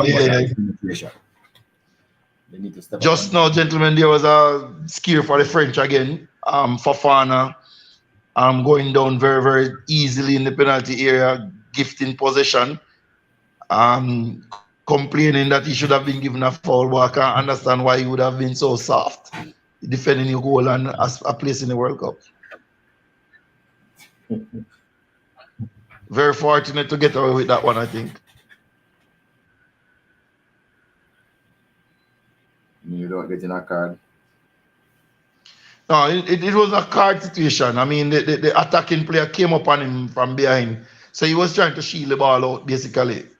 But as he felt the contact, he went to ground and the referee didn't bite. Yeah, it was a poor dive. It was a poor example or situation to assimilate. plus you're in control. Why would you ask for a foul when, you know, you're in total control of the ball? Just do your job, and if the guy fouled it, then the referee will call it. I'm disappointed, although the French has come up with a little more energy. I think the quality in possession, 8 minutes in, is still not there. You know, I'm looking for teams right now who are threat to win this World Cup. I should see the second and third players coming in at least with the energy. Give you a feel that, hey, I want to be included at some point, even if I know and you know that they're not anywhere close to first. But guess what? Put something in the coach's mind. Hey, I'm ready to do something for you. And which teams exactly are you talking there? I'm talking about the French team. No, but which teams do have that which you are speaking of? I thought the substitution that the Germans made on Sunday sparked them, right? Now we can also, those players should have been starting, right? The Sanis and those guys, right? I think even yesterday with England, I thought England, it was a slow go until they got the first goal, right? Now the Brazilian team played without only Neymar was the player that was out, but you can see every player who came in off the bench for that Brazilian team came in with an energy, a purpose. I don't think any team will have the level being the same once they pass the first 13, 14 players. I think the level is definitely going to drop off. Yeah, I'm not talking about the quality, Andrew. I'm not talking about the technical quality of the play. I'm talking about the enthusiasm, the energy. Oh. That's what I'm talking about. That energy. Okay, got you. Right? Not the technical, tactical quality. I'm talking about the player energy. Hey, I want to be in this, if I'm ever called, right? Understood. You remember back in the days when remember Scalacci for Italy? 13, yeah. Minutes. It wasn't his overall playing quality, but the first chance he got, he snatched onto it. Bam! It was in the back of the net. Next time, the same thing, right? Want to be involved.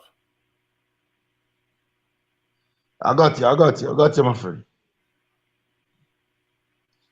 Tunisia already in a change. You see the number 9 player coming into the game.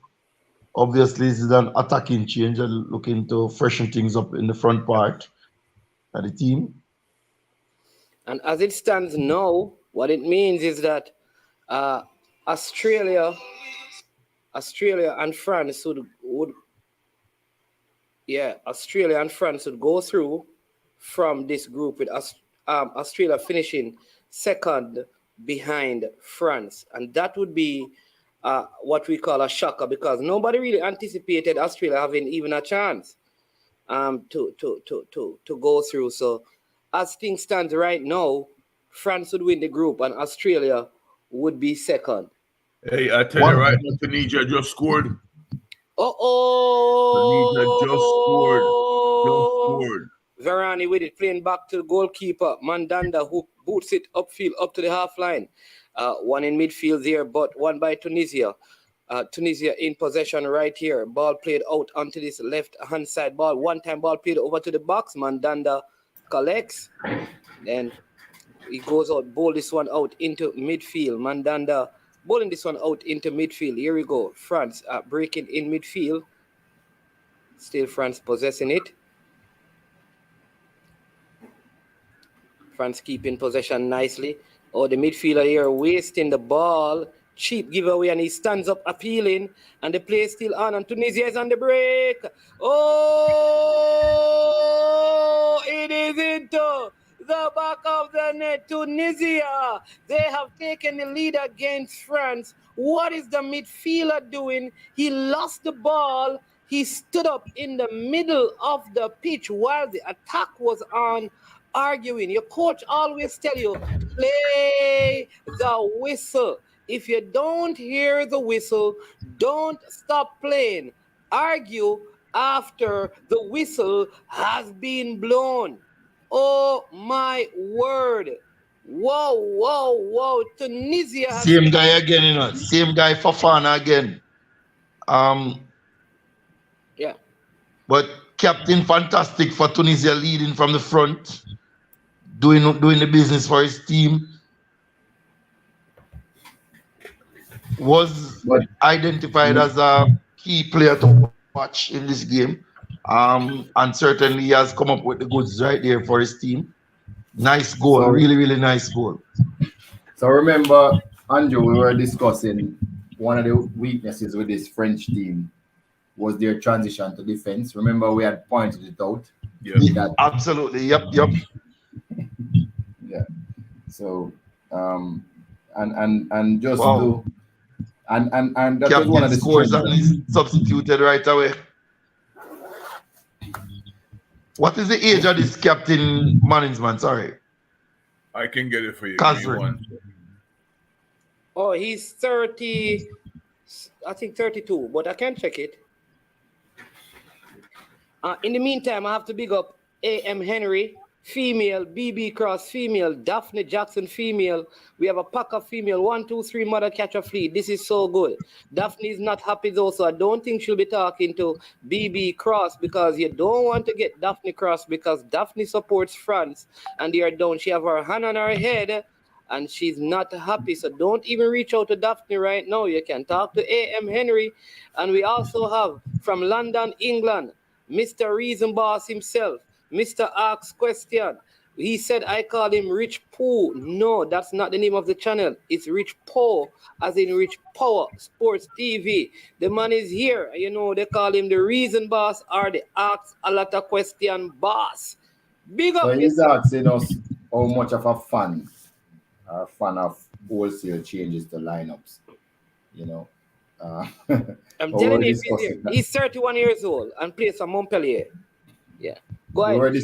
We were discussing that before. We were discussing that before. The changes, 9 changes. I was corrected. I thought it was 6. And you could see that there was no cohesiveness. But one of the main things, there was no transition. The transition game was non-existent, either to attack or to defense. But we noted that the transition to defense was awful. And Australia has scored. Oh, can you imagine this? Well, Australia has hit the old onion bag. No. I was just about to ask the question, you know, before you said Australia score, how does Tunisia scoring affect the tables? But with Australia scoring now, that question becomes inconsequential in the present moment. No, it doesn't. It doesn't, because if the scores remain this way, Tunisia will finish on 4 points and Australia will finish what on... What a ball. Listen, Denmark No, in a high Australia, line. you're right. Australia will be on 6 points. Yes, sir. So yes, you're correct. Yes. Australia, I mean, playing a high line Denmark and just caught out there by the... Oh, geez. But I said so, and I tell you, Australia would play this defensive game with the desire to catch the counter attack. Whoa, what is Australia happening? could have played any more open than they played against France in that first game. So the next best thing was to lock up shop and try something different. Whoa. That first game, it was embarrassment defensively. Whoa. The first game in any tournament, is always the most difficult game, It's always the most difficult game. If you can get past that game successfully. What happened in the first game is that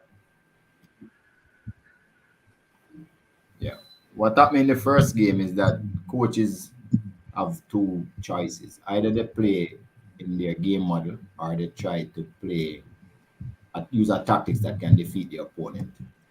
And some of the time, you really don't know what the opponent is going to do. You might believe, in a World Cup game, you really don't know. So some coaches tend to go with a game model approach, and then they learn from there. So I think that is what happened to Australia, they probably thought they could have done better. I think it's the same thing. Look at this. Look at this. France ringing in the changes. Varane, Koeman, and Verto coming out. We see William Saliba. Mbappe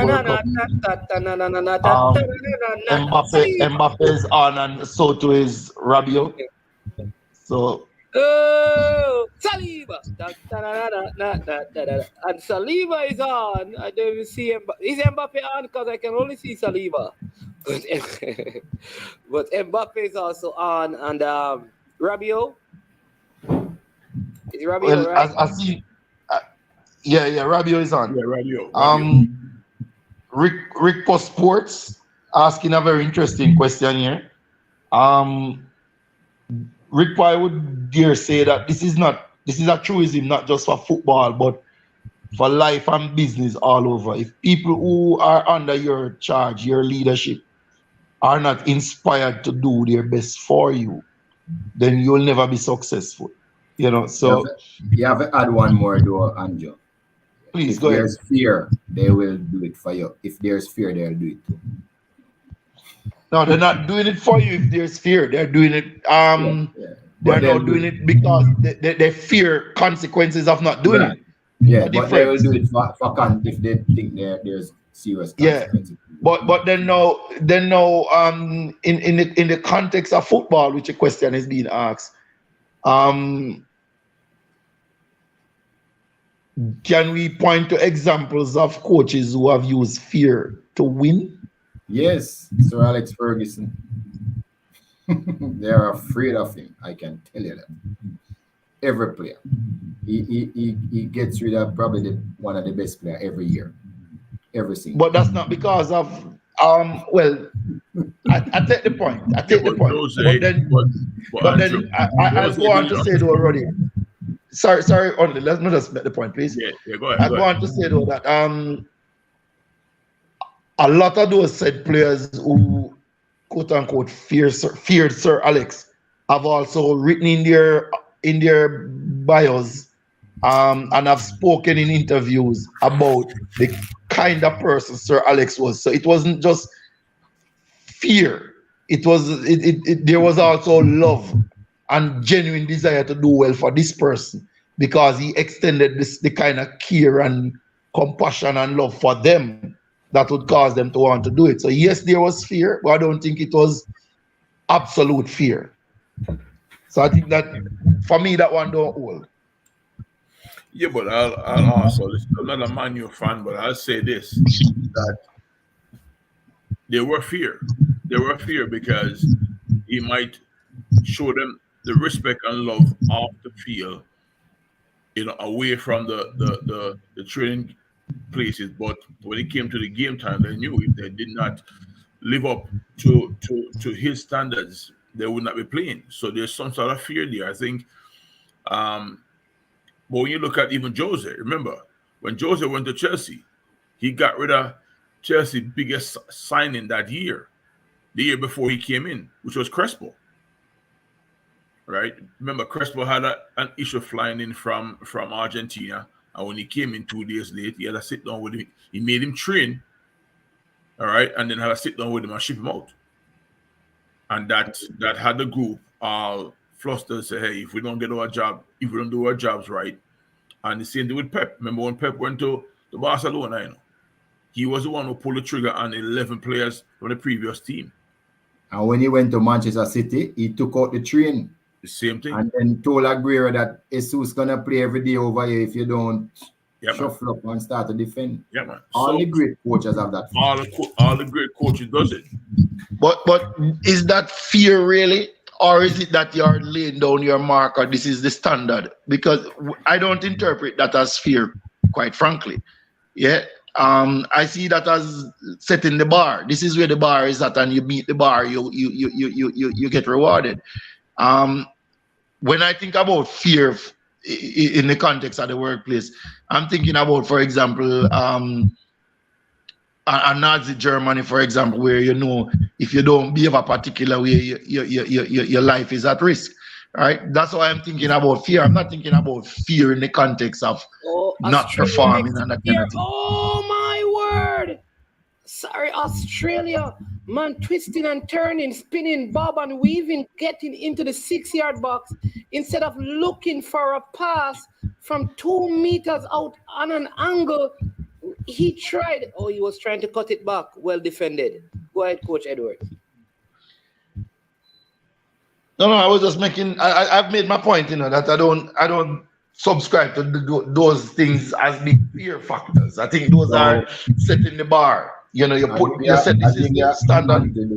I remember Manchester United leading by 5 points after Christmas, and they were interviewing the players, and they asked them, "Do you think you can hold this lead?" The player didn't. The player said, "If they didn't, like, I'm paraphrasing. It's not the exact words, but like, if we don't, the manager will kill us." That's what they said. Their reply was, "Listen, they know they're not going to die, literally, like somebody gonna shoot them, but they know that their career could be curtailed." I mean, Manchester United used to pay a good salary, good environment, but the players know that if they didn't do the business, run the extra mile, I think Ferguson is ruthless. I think there's two sides to the story, like Coach Andrew, because some of it is the internal fear that by the player, fear losing the salary because you don't know you're going to get this kind of money anywhere. So that alone sometimes, kind of let you play a particular way. But players, the truth is, players play for managers, and when you get to a certain stage of your career, you play for yourself. Zlatan don't play for manager. Zlatan got to a stage where he considered himself so big, bigger than the game, bigger than life itself. When it comes down to football, that he was played for Zlatan. At the same time, he would go to managers that he's comfortable with. But when he goes on the field, he's playing for Zlatan. Because no manager would have motivated him to run back and tackle and all of those things. So I think when you're at the early stages of your career, you are more driven to play for the manager. When you get older, I think it's more about you. That's how I see it. But this team looking like they want to score more goal than this France team, which could bring down the France goal. Well, Australia now is at -1. Both teams will go through right now. But if Australia were to score 2 more goals, and they have made a mistake on Denmark. But this is probably the biggest shock of the World Cup if Australia goes through. Australia didn't even top their group, in Asia. They went through the playoff, I think they played against what the team they're from. It was Chile.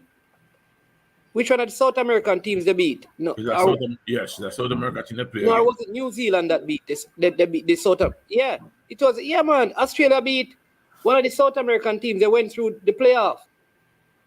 Yeah. Yeah. Well, with a minus goal average, and that goal average was impacted by the first game. Oh, offside that should have been a goal for Denmark, but it was offside, would not have counted. But I think this would have been this is going to be probably the biggest shock of this World Cup so far. What do you think? Australia qualifying for the round of 16? Definitely. Oh, definitely. This is like, it look like I have to take. What language does Australia speak? English. Yeah, well, if you can call it English. They must have heard me, because this is probably, England went through yesterday, USA went through, Australia today. The English-speaking countries are doing very, very well in this World Cup. Normally that does not. Whoa. This must be some sort of record. And more big guns coming on for the French. And Costa Rica can go through tomorrow. No, he's taking this thing too far, man. Costa Rica. It's possible. They can win tomorrow. They can win tomorrow. If they win tomorrow, they're in. Yeah, they win tomorrow. Oh, yeah. I keep saying Costa Rica. Sure, choose CONCACAF, man. Costa Rica is... Because they have Germany, tomorrow, they can beat Germany. So Griezmann saying about Chile. What everyone's saying about Chile? Chile is who were defeated by Australia to qualify for the World Cup. Oh, it was a playoff spot. Yeah, playoff spot they got because they were in the group with Saudi Arabia and Iran, I think. And they finished third. I think. Somebody saying it's Peru. I think it is Peru, man. They beat Peru, yeah. Peru they beat, man. Not Chile, Peru. There you go. I know it's Peru. I don't normally get these things wrong. I say Peru, it's Peru, but sometimes I like to defer to the people in the comment section. But big up again. So France really not getting any better if you look at the stats. They only have 59% possession now. Tunisia is up to 41. Tunisia pass accuracy is at 81, so they have improved significantly. France is at 84. And they have only fouled one more time since the start of the second half. So they are doing extremely well. They have 7 corners and 3 offside. So they are really playing in a penetrative mode. I think why they take off the forward is that he has worked so hard, gave them the goal, so they decided that, listen, we're going to ask somebody else to come on and hold this advantage. But they have really played out, ahead of expectations. Tunisia. And what they're doing now, so all the players that they have brought on were the actual players who were starting. Well, some. Yeah, man. They wouldn't be able to make up. No, man. But the substitution that they have made, they have brought in the players who started in the last game. Yes, but they wouldn't be able to make up because they made 9 changes. So you have man. Tunisia only made 6. Right, but I'm saying not Tunisia. Sorry, I was talking. You were talking France. Oh. So they brought in Saliba, William, Adrian. They brought in Mbappe. Rabiot. They brought on Rabiot, Saliba, Mbappe. And then the last change was Griezmann. Yeah, so 4 changes. I still have a next one to go. While Tunisia has only made 2 changes so far. But they can dictate. Very interesting statistics here. France has won their last 9 World Cup games going back to the quarterfinal defeat to Germany in 2014, Well, they are in trouble now. Big time. And this is one and this is one pattern you don't necessarily want to break if you can avoid it. Because we know how patterns and habits can go. But if why is TikTok talking about? Say Costa Rica can't beat.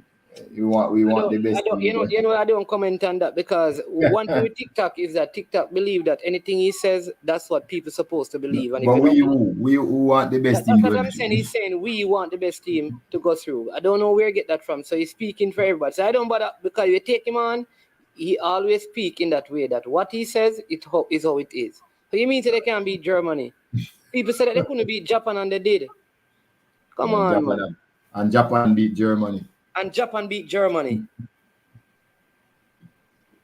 Who is the best team? Germany is not one of the better teams. They have not been playing in the football to be considered the best team. And Germany, we can win and still don't go through. Yes. That you must remember, TikTok.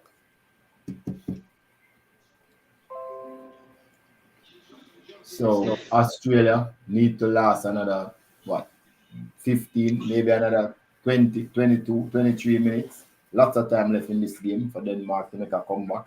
But they need 2 goals, not just 1. But if Denmark win their game if Denmark tie their game, they're out. No, if they beat, tie is out. If they beat Australia, they have a chance. Yeah, a chance. But Mr. Porter, with Mark Vaduk and those guys, Australia never won any World Cup games, So it is a surprise for them to go through. No matter who they had, they have had very good players that were playing at Leeds, but they never came out of the group. They never even won a game. Yeah, man, they had this guy who played for Liverpool too. Number 7. QL. Yeah, Harry QL. Yeah. They have always had 1 or 2 very good players, though. You have to give them that. Yeah, France have just brought on Dembele. They're trying to get back in the game, man. They're trying to win. Yeah, I say it already. They don't want to lose that winning streak. No, Mr. Porter, but we know that Australia, listen, Australia don't really miss the World Cup. We're not arguing about Australia going. They always at the World Cup. They just never win no game at the World Cup. Yeah, once Oceania got that one spot, Australia dominated that spot. Yes. That's why they moved. When they removed them in there. They moved because they wanted more depth and stuff and more competition. They wanted better competition. Yeah. Because remember, they have Australia has the record for the highest international scoreline victory, That is true. I think they scored, they won a game. I don't want to hazard a guess and make a mistake about it. But I know they have that record, though. I'm sure of it.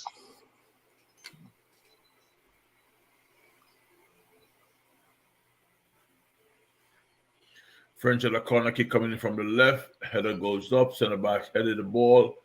It deflected off a Tunisian player. Another corner from the left side now. Let me see who's going to take this corner kick. There'll be a left-footed corner kick. Griezmann did not. Yeah, man. Australia defeated Samoa 31-0. Ooh. I think that is the highest. And Coach Edwards? Yeah, I was thinking 32, so 31 sounds correct.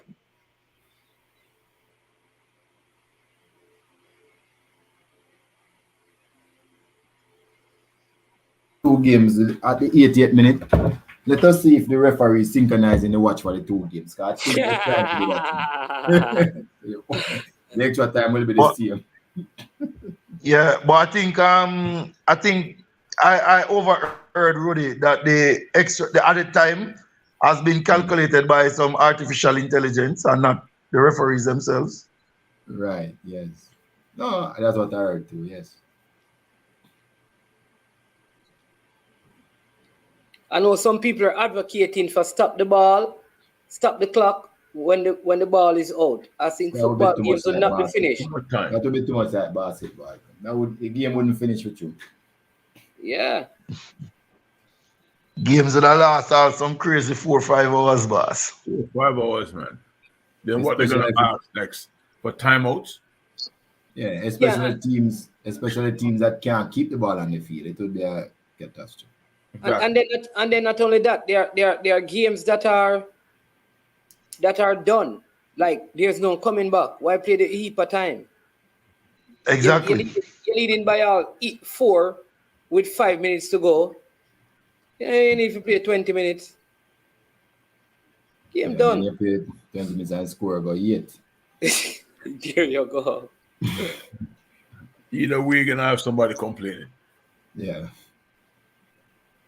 I was teaching a class the other day, and I was telling people that the second half, is the half that coaches really is stressful half. You have to learn, you have to be relating to the game in real time.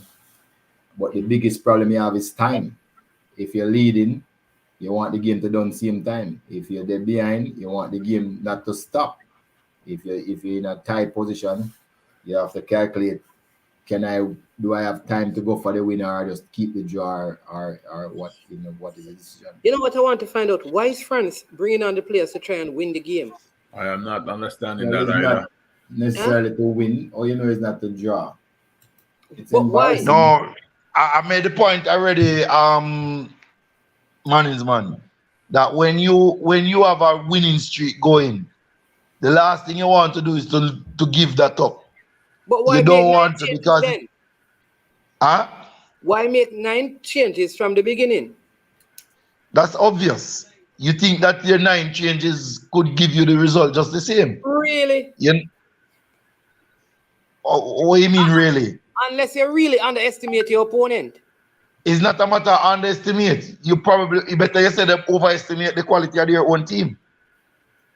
But As a coach, I have never met a coach who sets up his team to lose unless him a gamble the game. No matter who you put on the park, you're always trying to win the game. Yeah, but remember earlier I said that because they're having those four midfielders, similar quality, France wasn't trying to lose the game. At best, Exactly. I would say the game would run out into a unattractive tie. But But now they're down. my point still stands, The game, whether they win, lose, or draw, they are going to finish in a particular position. You're already down. Psychology, no management. There's a different psychology around the dressing room when your team win versus when you lose. Yes, they have an invincible aura. Yes. And even just the ability to come back in this game and tie the game can do a whole lot for their confidence.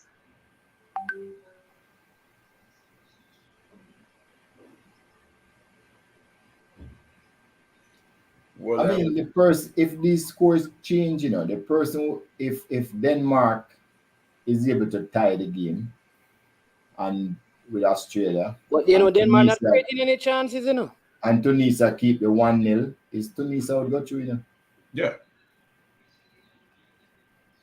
Oh, so if a goal for Denmark now means Tunisia gone through. Yes. Oh yeah, because the goal differential. Yeah. Yeah, but what I'm saying that Denmark ain't creating anything. And this is a Denmark team that went to the semifinals of the Euros against England. Again, shows that the European football worldwide is catching up with the Europeans fast. I said that from the day one of this World Cup. This idea that that I'm telling you, even the Jamaica versus Argentina game, it wasn't a fluke. Argentina really wanted to beat Jamaica from the first half. So if teams set up themselves right and are properly coached, they can give these big teams a serious run for their money. Well, interesting point you're making, because from the game where Saudi Arabia beat Argentina and then Japan beating Germany, and then the general performance of what you consider the weaker teams, the African teams and the Asian teams, I was making the point that Sepp Blatter must be smiling broadly. Because it was his dream and his idea to bring football to the entire world in a way that there is equality is not necessarily the word, but that there's equity. And equality right. with the football, But Andrew, we have seen that on this program from day one. Mine's and I have been preaching that. I said, no matter what you think about FIFA, what you're seeing right now is a direct result of what FIFA have done for football development across the world. And they're actually working on another program called the Talent Identification Program to even make it better for emerging teams to try and get on even terms. So what they're saying, don't leave any talent behind. And they're willing to spend a lot of money to deal with it. Yeah, so we're watching evolution. Again, not the people who born right after Gilbert, but for us who's on this, who have seen multiple World Cups and multiple stages of development. I'm not trying to be funny. I'm just using that term that was coined a couple weeks ago. You know what I also want to find out? Like, if Pele and the Maradonas, they had the opportunity to play against some of these teams at their peak, because there were less teams in the World Cup during Pele's time, meaning that the talent was more condensed, the competition was probably stiffer. Imagine if it was expanded and some of these lesser nations were there and the Pele or the Maradona at their prime played against them, what those performances would look like. And the second thing the second thing I want to ask is this: does this now make it more possible for us to believe that a lesser nation could actually win the World Cup, especially the one coming up in CONCACAF? When we see so many young teams doing well, who may have their entire squad or 90% of their squad coming back for 2026. What are your thoughts on that, man? Well, the first question about the performances, look, goal scoring is not getting any easier anytime soon. No matter what people say, goal scoring is something that is hard, and that is the reason why only a few persons can actually score lots of goals. If you probably put me in a under 13 game, I probably play forward and couldn't score any goals still, even although I might will get 100 chance because it's not easy. But what I think Carlos Alberto Pereira said is that most goals are scored because of a lack of pressure. So the teams that are lesser teams, doesn't know how to keep that sustained pressure on attacking players.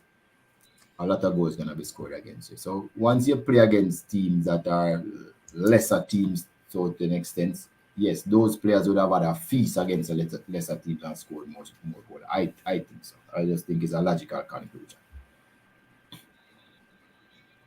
Yeah, any of the other men want to say anything as Mbappe just twisted and turned, beat a couple of players and fired a shot at goal, but it was brilliantly saved.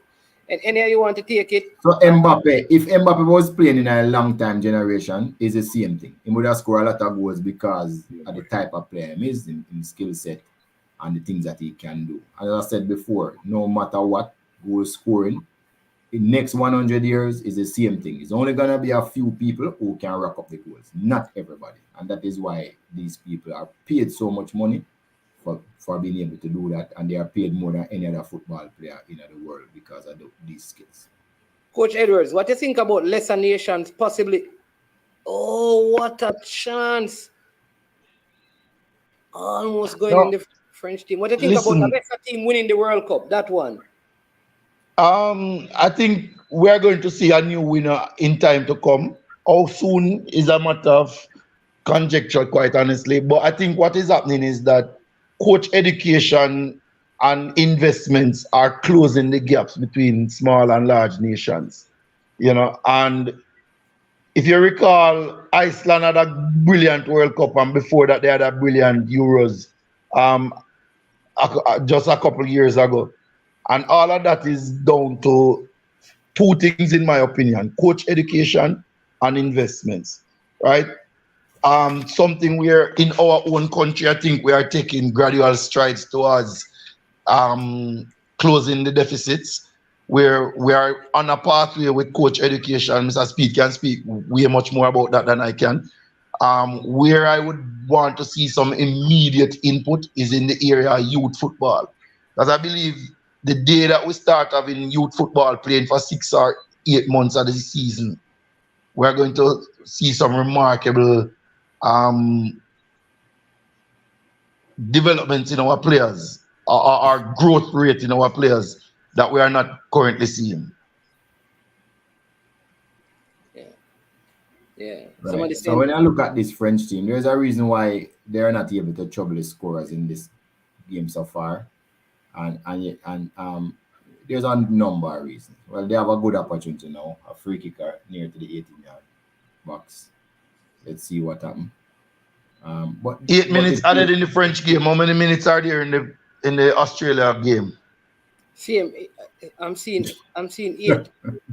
It might not be so artificial this time. I just thought they would do the same thing, get the same amount of minutes in. Based on what? So that means the match commissioners are communicating with each other and... I don't know about that one. But that was my guess, and I was right. Oh, no, 6 minutes, man. 6. Oh, 6. Okay, so I wasn't right. So the French team, you could see that the defenders were sitting around. And midfielder was coming to take the ball literally off their feet. And I was wondering, when did that start happening, this spot in the French game? So it really is a problem. They are out of sorts here. I don't like what I'm seeing. Yeah.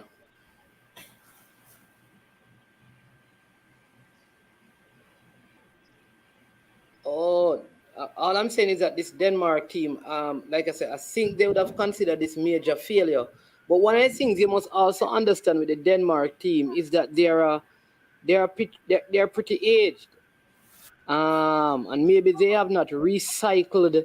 You have a generation of players because Australia is 29.1, Denmark was 27.5 younger, but they haven't changed in terms of a lot of these players. They have been around for quite a while, competition after competition, and maybe maybe They need an Alex Ferguson type of coach to just dash for some senior people. I think is that sound like you start agree with me now? Yeah, but No, man, I never disagree with you from the get going already. It's just that I don't think fear was the overwhelming factor. That's all I'm saying. I don't. Okay. But I agree with because Sir Alex wrote that in his book. That was a very important part of his success. To constantly refresh the team, bringing people who not achieve nothing yet, who are very hungry. So Arsene Wenger, when he just came to England, he revolutionized the sports with dieting. He calling the wives, said, I want this type of diet for the players, and he told them that they had to do it. After a while, he started to have lunch with Sir Alex and dinner. He was a changed person. Never won anything after that. Well, you say going away from philosophy, but I'll say this because my man asked a question earlier. I didn't get a chance to say anything, but could we ever see a smaller nation win? When it's a smaller nation, you're talking about the size of Holland? Not the size, man. Because Uruguay is small, not the size, but in terms of their footballing history. Like a USA, for example. You understand me? Like a USA. Like it will happen eventually. It will happen. The last first-time champions that we have had, is France, Right, and they have repeated. Well, our Spain. Spain was after that. Yes. Because Spain won after France, right? Yes, Spain. Right. So what you have seen is that the recent editions of the World Cup is you have had more new winners than old winners repeating. Because you have France who have won a couple and Spain. Yeah, but Germany. Because the only team that have won it in a while now is Germany, Brazil, France, and Spain. But what happened though is you can see the development of the Spain team and the French team in their leagues. They now have really big players and good leagues. So that is the catalyst you have to look out for first. What are they doing in the country in terms of the type of football they play? Yeah, that's what I was going to say. Then you can think about the team improving enough to go to win the World Cup. No, USA is ranked number 10 in the world as a league, though, but maybe it's because they have money and not necessarily the quality of play. You mean MLS? MLS is ranked 10 in the world as the best league, number 10 league in the world. But to complement that point, Roddy, there are no players in the current US team at the World Cup who plays in the MLS. Am I correct with that? Yes. Just one. More than one. No, man. They start. No, man. They have more than one, man. No. One starter, but in the roster, there is many. Yeah. There's many. But that's what I was gonna say. What France did and what Spain did, it didn't come from just them having great leagues all the way through. It was finding an identity and develop players, their youth players. Oh, the Tunisian in the dugout. Oh, this could be a goal for Denmark over the top. The Tunisian in the dugout following the score. They're following the scoreline in this game. Look at them. You see them? And sweating also. Hoping that Denmark can get back one. Yeah, and I think from that conversation, it comes down to how they look at how they wanted the teams to play and mold a set of players over a 15-year period into that particular mold of building their teams. A small country would have to get into a position where they can develop offensive talent that can be world-class. All right, easier to develop world-class defenders than world-class attackers. You have to get to that point where you can build a philosophy where young people and young coaches, all coaches also, can buy into it, say, hey, this is the mold that we're going to use. Well, France just... Our 10 player for Tunisia. France just equalized, gentlemen, with 10 seconds left in the game. France equalized. Very unsurprising. Many. I'm not seeing that. Yeah, I am having trouble with my feelings. I'm not downstairs. I'm upstairs, so I'm back to being quick. Ball played into the box, cleared out by Tunisia. Australia have won. The game is over. Australia are through. Can Tunisia? Well, whatever happened, Tunisia, Yeah, they have France. already given up. You can see them giving up because they have seen that the Australian game is finished. I hope they didn't tell the players on the field that the game is finished over there. France ball played into the box, headed up by Tunisia. Griezmann! Hey, hold on. Let's take a look at this. Was Griezmann, when the ball first played, was Griezmann offside? This is a double heart attack. Hold on. Let's go back to the replay first. Well, even if they had won, they would have gone home because the Australia game is done. Yeah, Australia and won. Australia ran 6 points. Yes, so either way, it would not have made a difference. Yeah. Oh my word. Tunisia, at least they'll have some consolation when they hear that Australia won, and no matter what the result was. But they're checking for offside. Yeah, because I think it looked close. It is offside. He is offside. Who is offside? Griezmann. At the It looked initial, like looked like the initial ball, he was offside. Then I'm waiting to see the replay here because the interpretation of if the ball comes off the defender. They're checking it right now. He's offside, man. It looked like he was offside. Looked like he was. From the initial play. Hold on, he's gonna go check it. He's gonna go check it now. But why would he not just get the information from above? It's offside. Unless he's checking for a foul, or a handball. That should not be called offside. Well, because it's offside because the ball was served right in that area that he was standing. He's offside. No, but he did not challenge for the ball or anything, and the ball came back to him from the defending team. If it's in my words, I would look at it that way also. But I think they're gonna call it offside. Yeah, but the rules have been changed where the ball coming off the defender means that. Well, I don't know. Let me just watch and remember. If you look at it, I don't know if you see the replay yet, but the replay shows that when he why are they sending the official to check offside? I don't know why. They're doing that. He's offside. He has to be offside. The ball was played in the direction, and he was walking. Yeah, where he is, and he's moving. Yeah, and he's moving. So he's offside. See, look, he's offside, man. He's clearly offside, and then he no comes goal. Up. Yeah, he's offside. No goal. He's offside, man. He's offside. He's clearly offside. See there, he's offside. Yeah, but the defender now play the ball. Yeah, but he's offside when the ball was played. And when the ball was played, it was offside. You remember that goal where they said that the man was standing in front of the goalkeeper and the goal was not given? He's the one who caused the defender to head the ball that way because the defender is backtracking. Can't be given. That's offside. The interpretation of the offside rule changes so frequently. I don't think it is offside. What we'll see. He's offside, man. He just called back. No goal. It can't be Griezmann. Must be the man challenging the defender. That is called back for a foul. That is not offside. It's the push.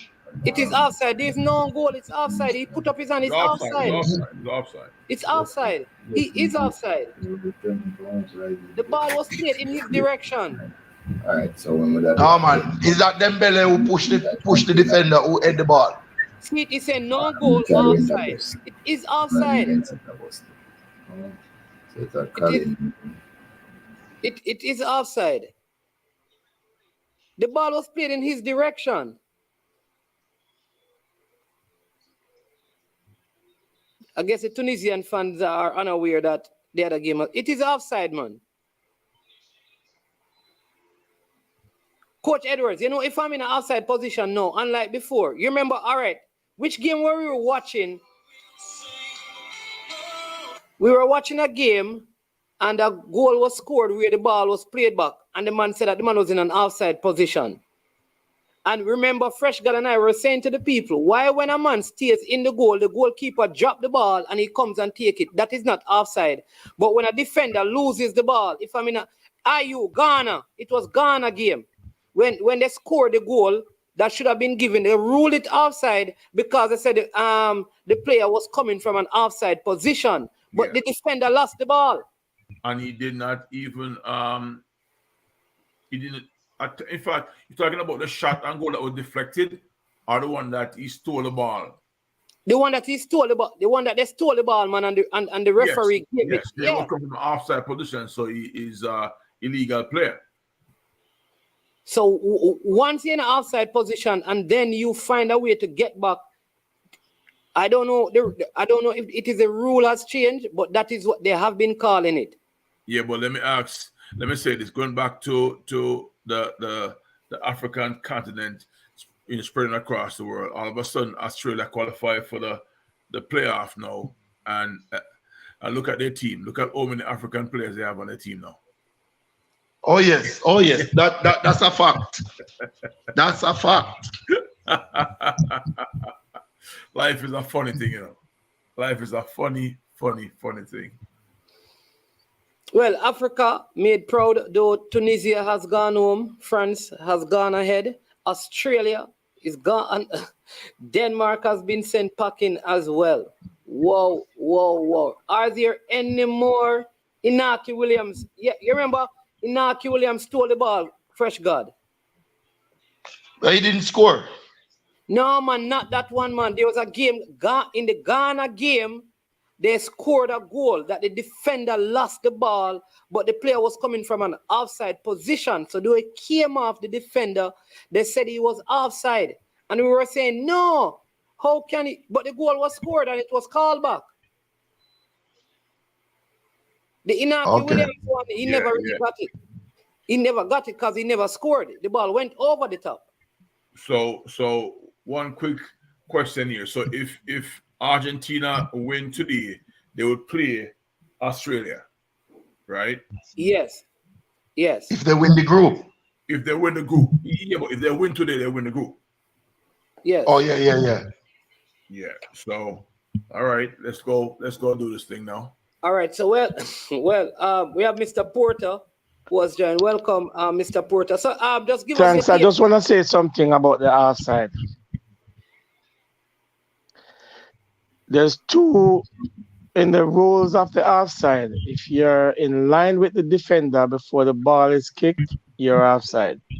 If you're in the part of the ball in an offside position, even though you're not challenging for the ball, but the ball is in your area, you are deemed offside. Okay. So all right. So okay, I see what I mean. So there you go.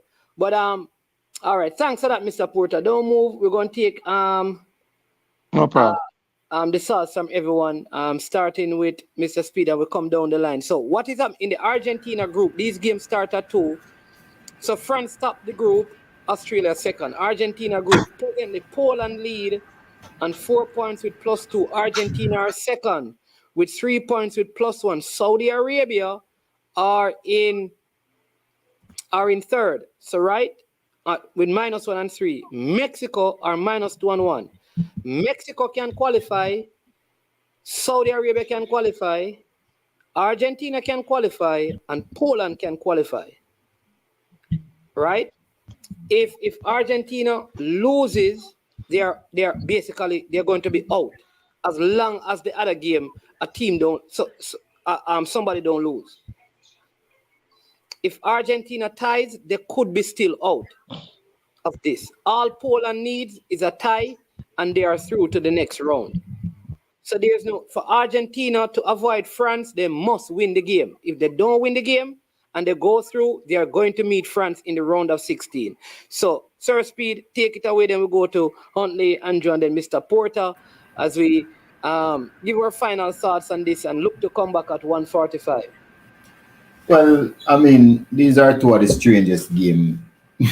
This is the day of the strange games in the World Cup. There's nobody would have ever guessed that Australia would have won the game and Tunisia would have won the game. I mean, playing against two very decent European teams, you always thought that, the result would have been a foregone conclusion. But as again, tactics, Tunisia played with what you call the most effective tactic that was available to them was to keep on pressing, knowing that France had new players, knowing that the cohesion would probably not be there. They kept on pressing. Only 34% possession, but if you look, they had 7 corners, they offside 3 times, and they had 5 shots with 3 on target. So Tunisia did what they had to do, and they got the goal and won the match. The France team actually tried to get back on info terms in the last, and they took a lot of shots. They had possession, they were more aggressive, but it was not to be because they left it too late. When it comes to Australia, again, playing against another team like Denmark, usually it would have been a foregone conclusion of what the score would have been. Again, possession was only 31%. But the Australians were aggressive. They fouled a lot. They took 2 yellow cards, and they actually played better than anybody thought they would have played. Again, they used the most effective tactic that they had available. Make sure they were defensively sound. Stout-heartedly gave all the effort, and sometimes fortune favor the brave. I did know that lightning would strike in the same place, literally the same place twice for one day. And that is really what happened. 2 underdogs defeated their more powerful, more trained, bigger budgeted European counterpart. Good day for football.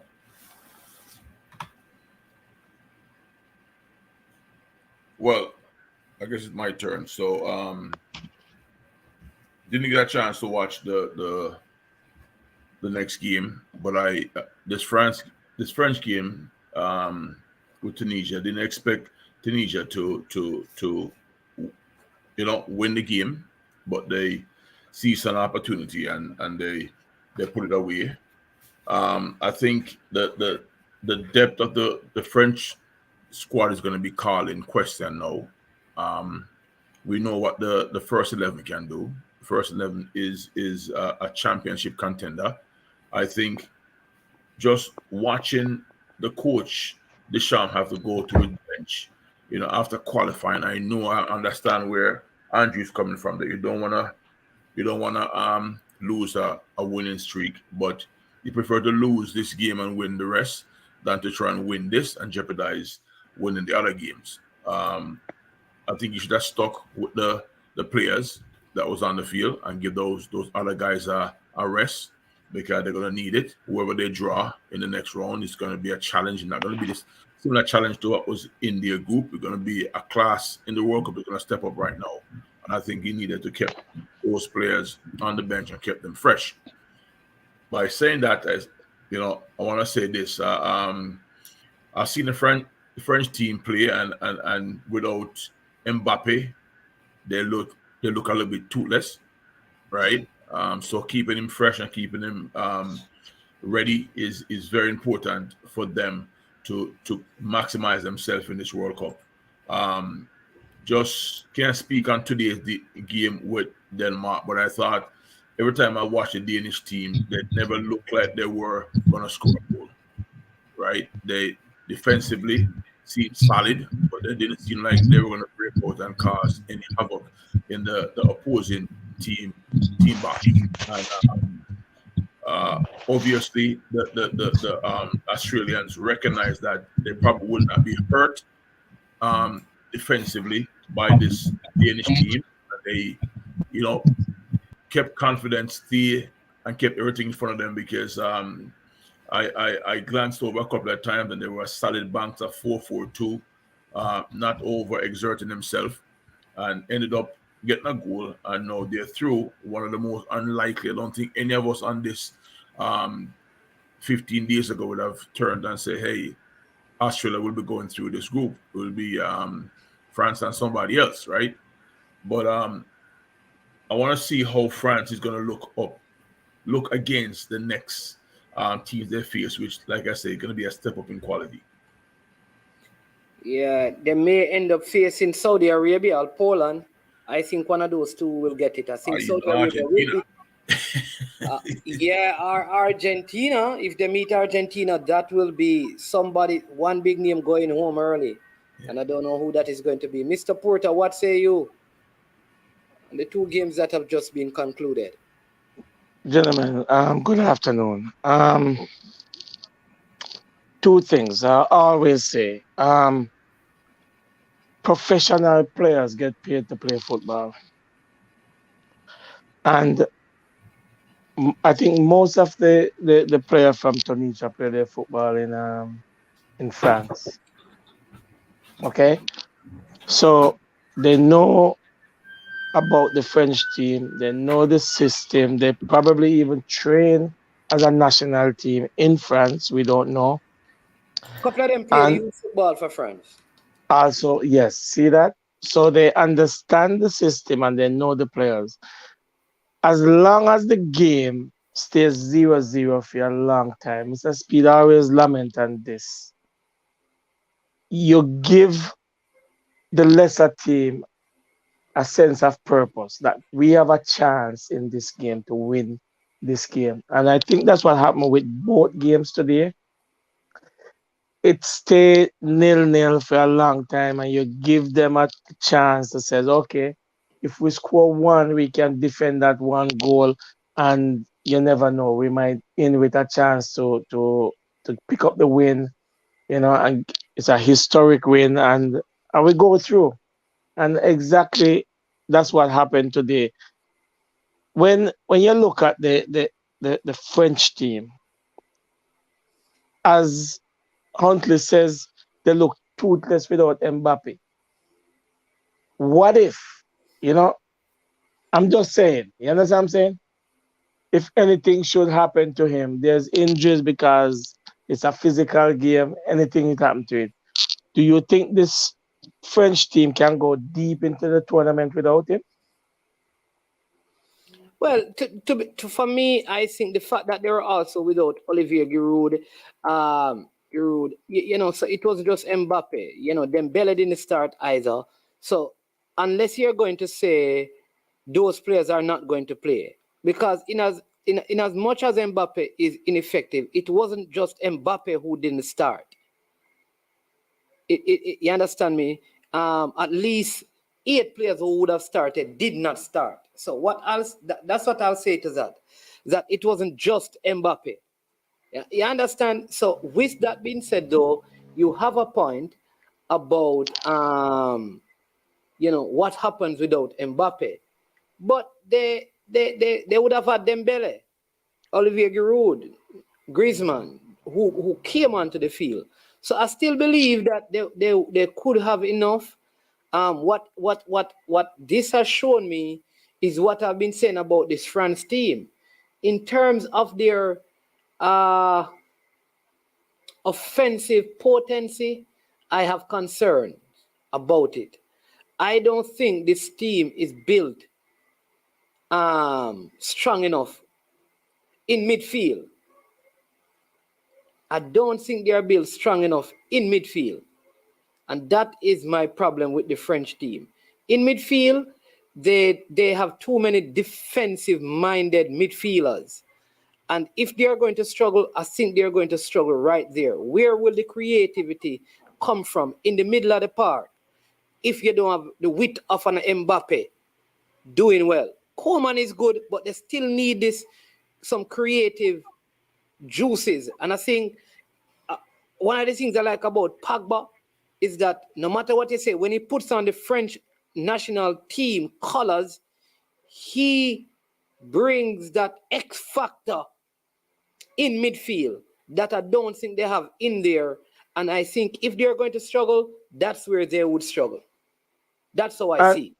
And you're absolutely correct, because without Pogba and what's the little short man name? Conte, you're missing 2 pieces of the puzzle that could complete this team and make it a formidable team. But I still have them in my final 4. I remember. So let me ask you this though, because you bring Argentina. Say Argentina finish second in this group, they meet France. How do you suppose that game would go? I'm going with Argentina. So France is not necessarily in the top 4. They're only in the top 4 if they don't play Argentina. if they don't play Argentina, because I didn't know that they would meet. But my top four is Argentina, Brazil, Germany, France. That's my top four. No, I don't think Argentina and Brazil are going to meet. Yeah, so that's my top four. So that probably rules it out because of how the tournament is going. But we're still keeping fingers crossed that we will have somebody in the finals. Um, just before we move on, I remember when people say that one player can make a team win, nonsense. You understand? One player can make a difference. I remember in the English Premier League when Ricardo Gardner was playing for Bolton Wanderers, and subsequently he got injured in a game, and they interview Sam Allardyce. And you know what he says? When you lose your left back early in the game, you're in big trouble. So France must realize that they are missing players, and what is happening is that they're playing cautious. But playing cautious is not it. See what happened to them playing cautious today? They have to player that they're trying to rest. They have to bring him on back to come and play. So God forbid anything happen to him, man. Because you can't run him to the ground. Yeah. All right.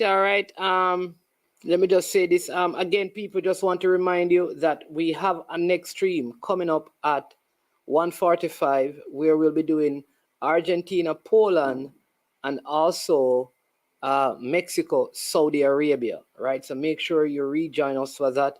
I'm going to. I have to listen. It is what we have is not ordinary. That in the middle of the day, I am afforded the privilege of having these very charismatic, astute, football thinking gentlemen as part of our panel. I'm telling you, TV has nothing on us right here on YouTube, ESPN, BBC, CVM, none of them. I mean, we have it here.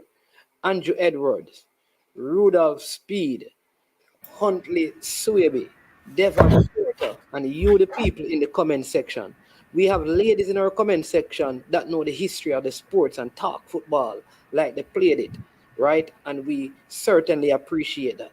So when we talk, you understand me, this is viewed and seen by many, and you can be a part of that by spreading it and sharing it. So on behalf of all the person in the comment section, I personally want to say a big thank you again to the persons who sit on our panel. How can I forget Demo, Dre? I mean, man, young fella, but knows his stuff. It's good when you have the younger persons, because they play Dream League, soccer, and FIFA 2003 and all of those games. So they know the players, not because they watch them, because they play games. So if you want to know who is playing where, they can tell you all of that. They have, we used to have Atari and Game Boy and Super Nintendos and those things. You understand me? So some local stick money have, but these guys have the real deal. Xboxes and PS5 and all of those things. So big them up, because when they come on, they can tell you stuff as well. People like El Grandiero, Fresh God, on the fingertips, they have everything in the comment section. If you miss, you get knocked, because nobody call him on, nobody Duckland, nobody pronounce, nobody name wrong. Nobody make no wrong spelling.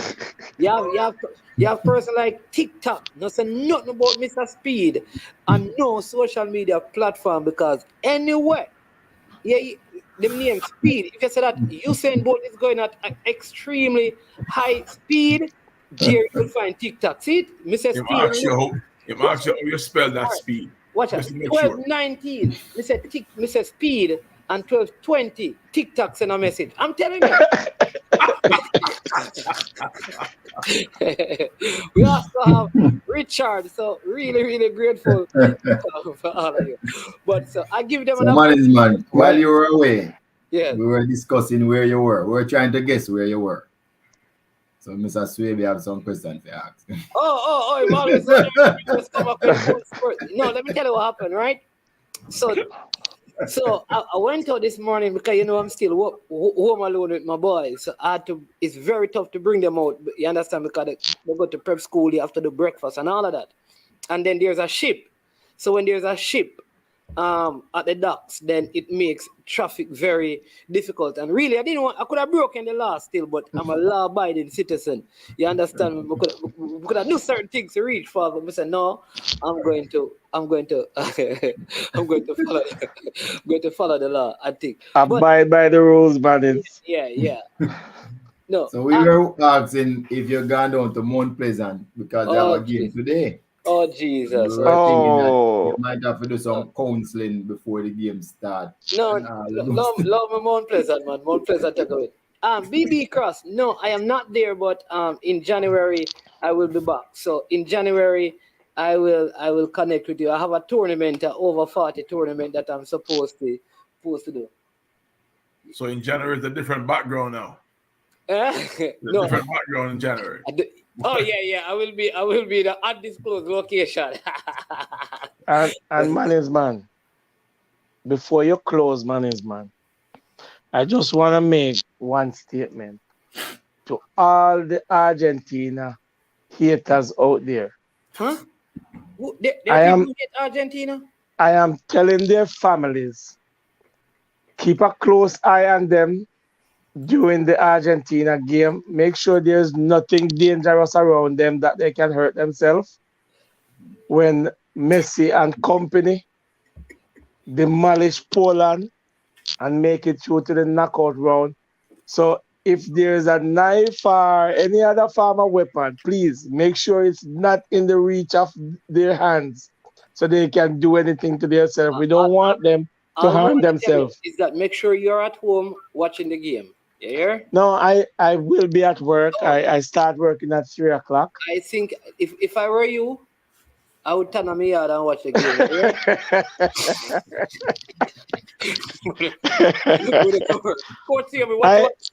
I'll be tuning to your show, man, and I'll get the updates as I go. And if I can join from work, I will join you guys.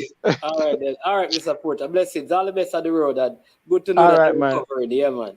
All right, yes, it's coming on. All right, take care, guys. Yeah, man. Your final word, and then Mr. Speed, and then you guys. No, I honestly, I'm looking forward to the next two games because I think it's going to be equally as intense as the two just now. And because we're football purists, you're always going to look for the next big thing, but you always try to enjoy, the superstars that we have now. And I think that's where, whether you like a particular player or you don't like a particular player, we need to really enjoy these players because they don't play forever.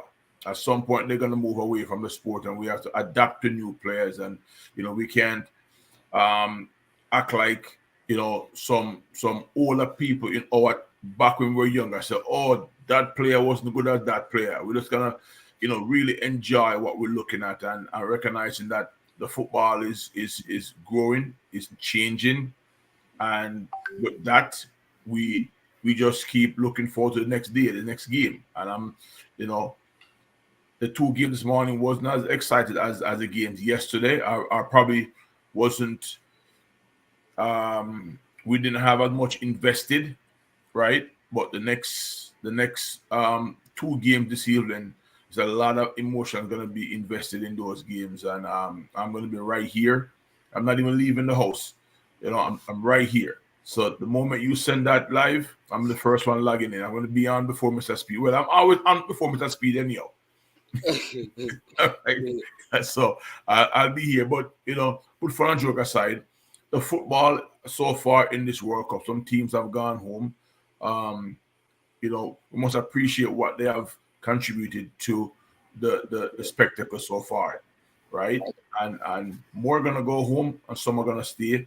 But no matter who wins this evening, we're looking forward to the next day of good football, until we get to the final game.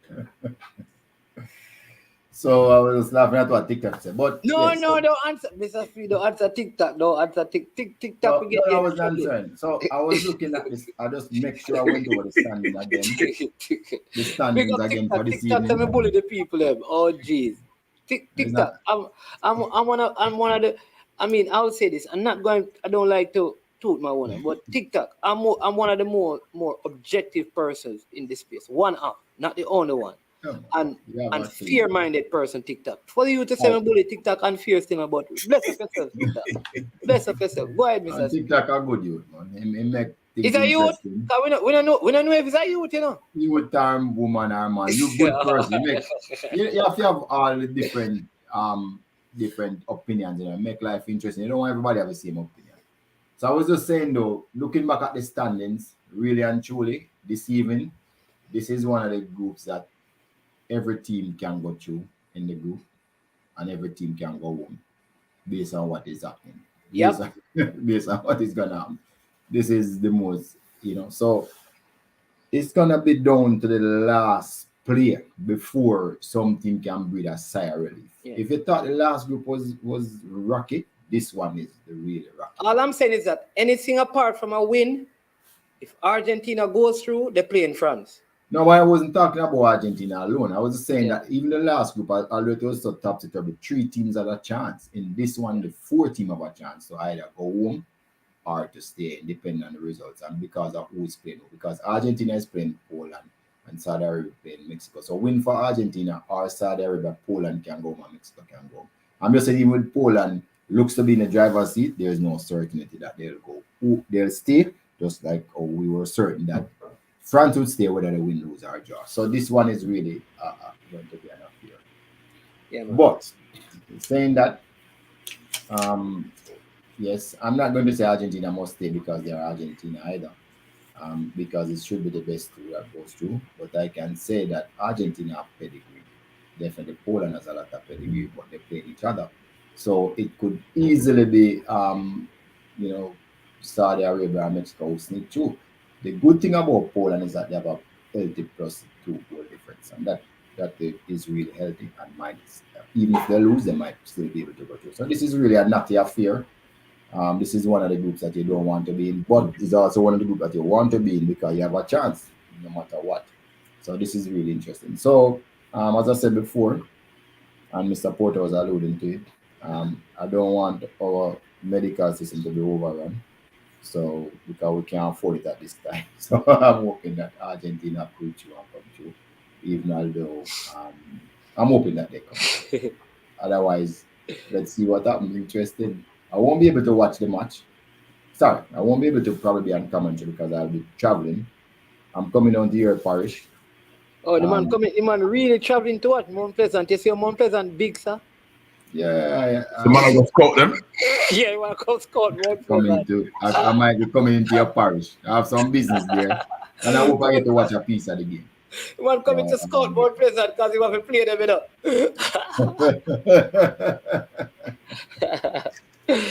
All right, so there you go, people. Listen, I want to say a big thank you to every single one of you, especially the 3 ladies who were on with us, BB Cross, Daphne, as well, and the other one was AM Henry. Really appreciate your company. All the young men, the older men, and the middle-aged men, bless up yourself. Again, what must we do between now and the next hour when we come back on? Find a way to add value to people's life. And let me share one of my favorite quotes with you, is that if you always do what you have always done, you will always be who you have always been. So let the change begin with you. Let me say that to you again. If you always do what you have always done, you will always be who you have always been. All right, for things to change, you have to change. All right, so I am Management. This has been I Am Sure Sports. You know, when it gets to this point, we say we are over and out. Remember, hit the like button, subscribe. Listen, if we get 29 more persons, we'll be at 4,800 subscribers. Let's see if we can make that happen between now and the next video. I am Management. This has been I Am Sure Sports. So we say we are over and we are out of here. Yo, watch about dog, SK New heard this. The body out there, Sniper King I represent for I Am Sure Sports. You get to me, I say, when you want the latest news and sports and updates and all of that, check out I Am Sure Sports. You know the thing was in. Remember, we cover the whole island. Remember Kingston, Westmoreland, Galchester, Ocho-Rios, Galtigo Bay. Everywhere. I Am Sure Sports. Check it out for the latest news and latest updates. Sniper King I represent. Where them feel like? Ha. Yeah, someone on for the food from young, from where they knee height. I Am Sure Sports. Yeah, dog.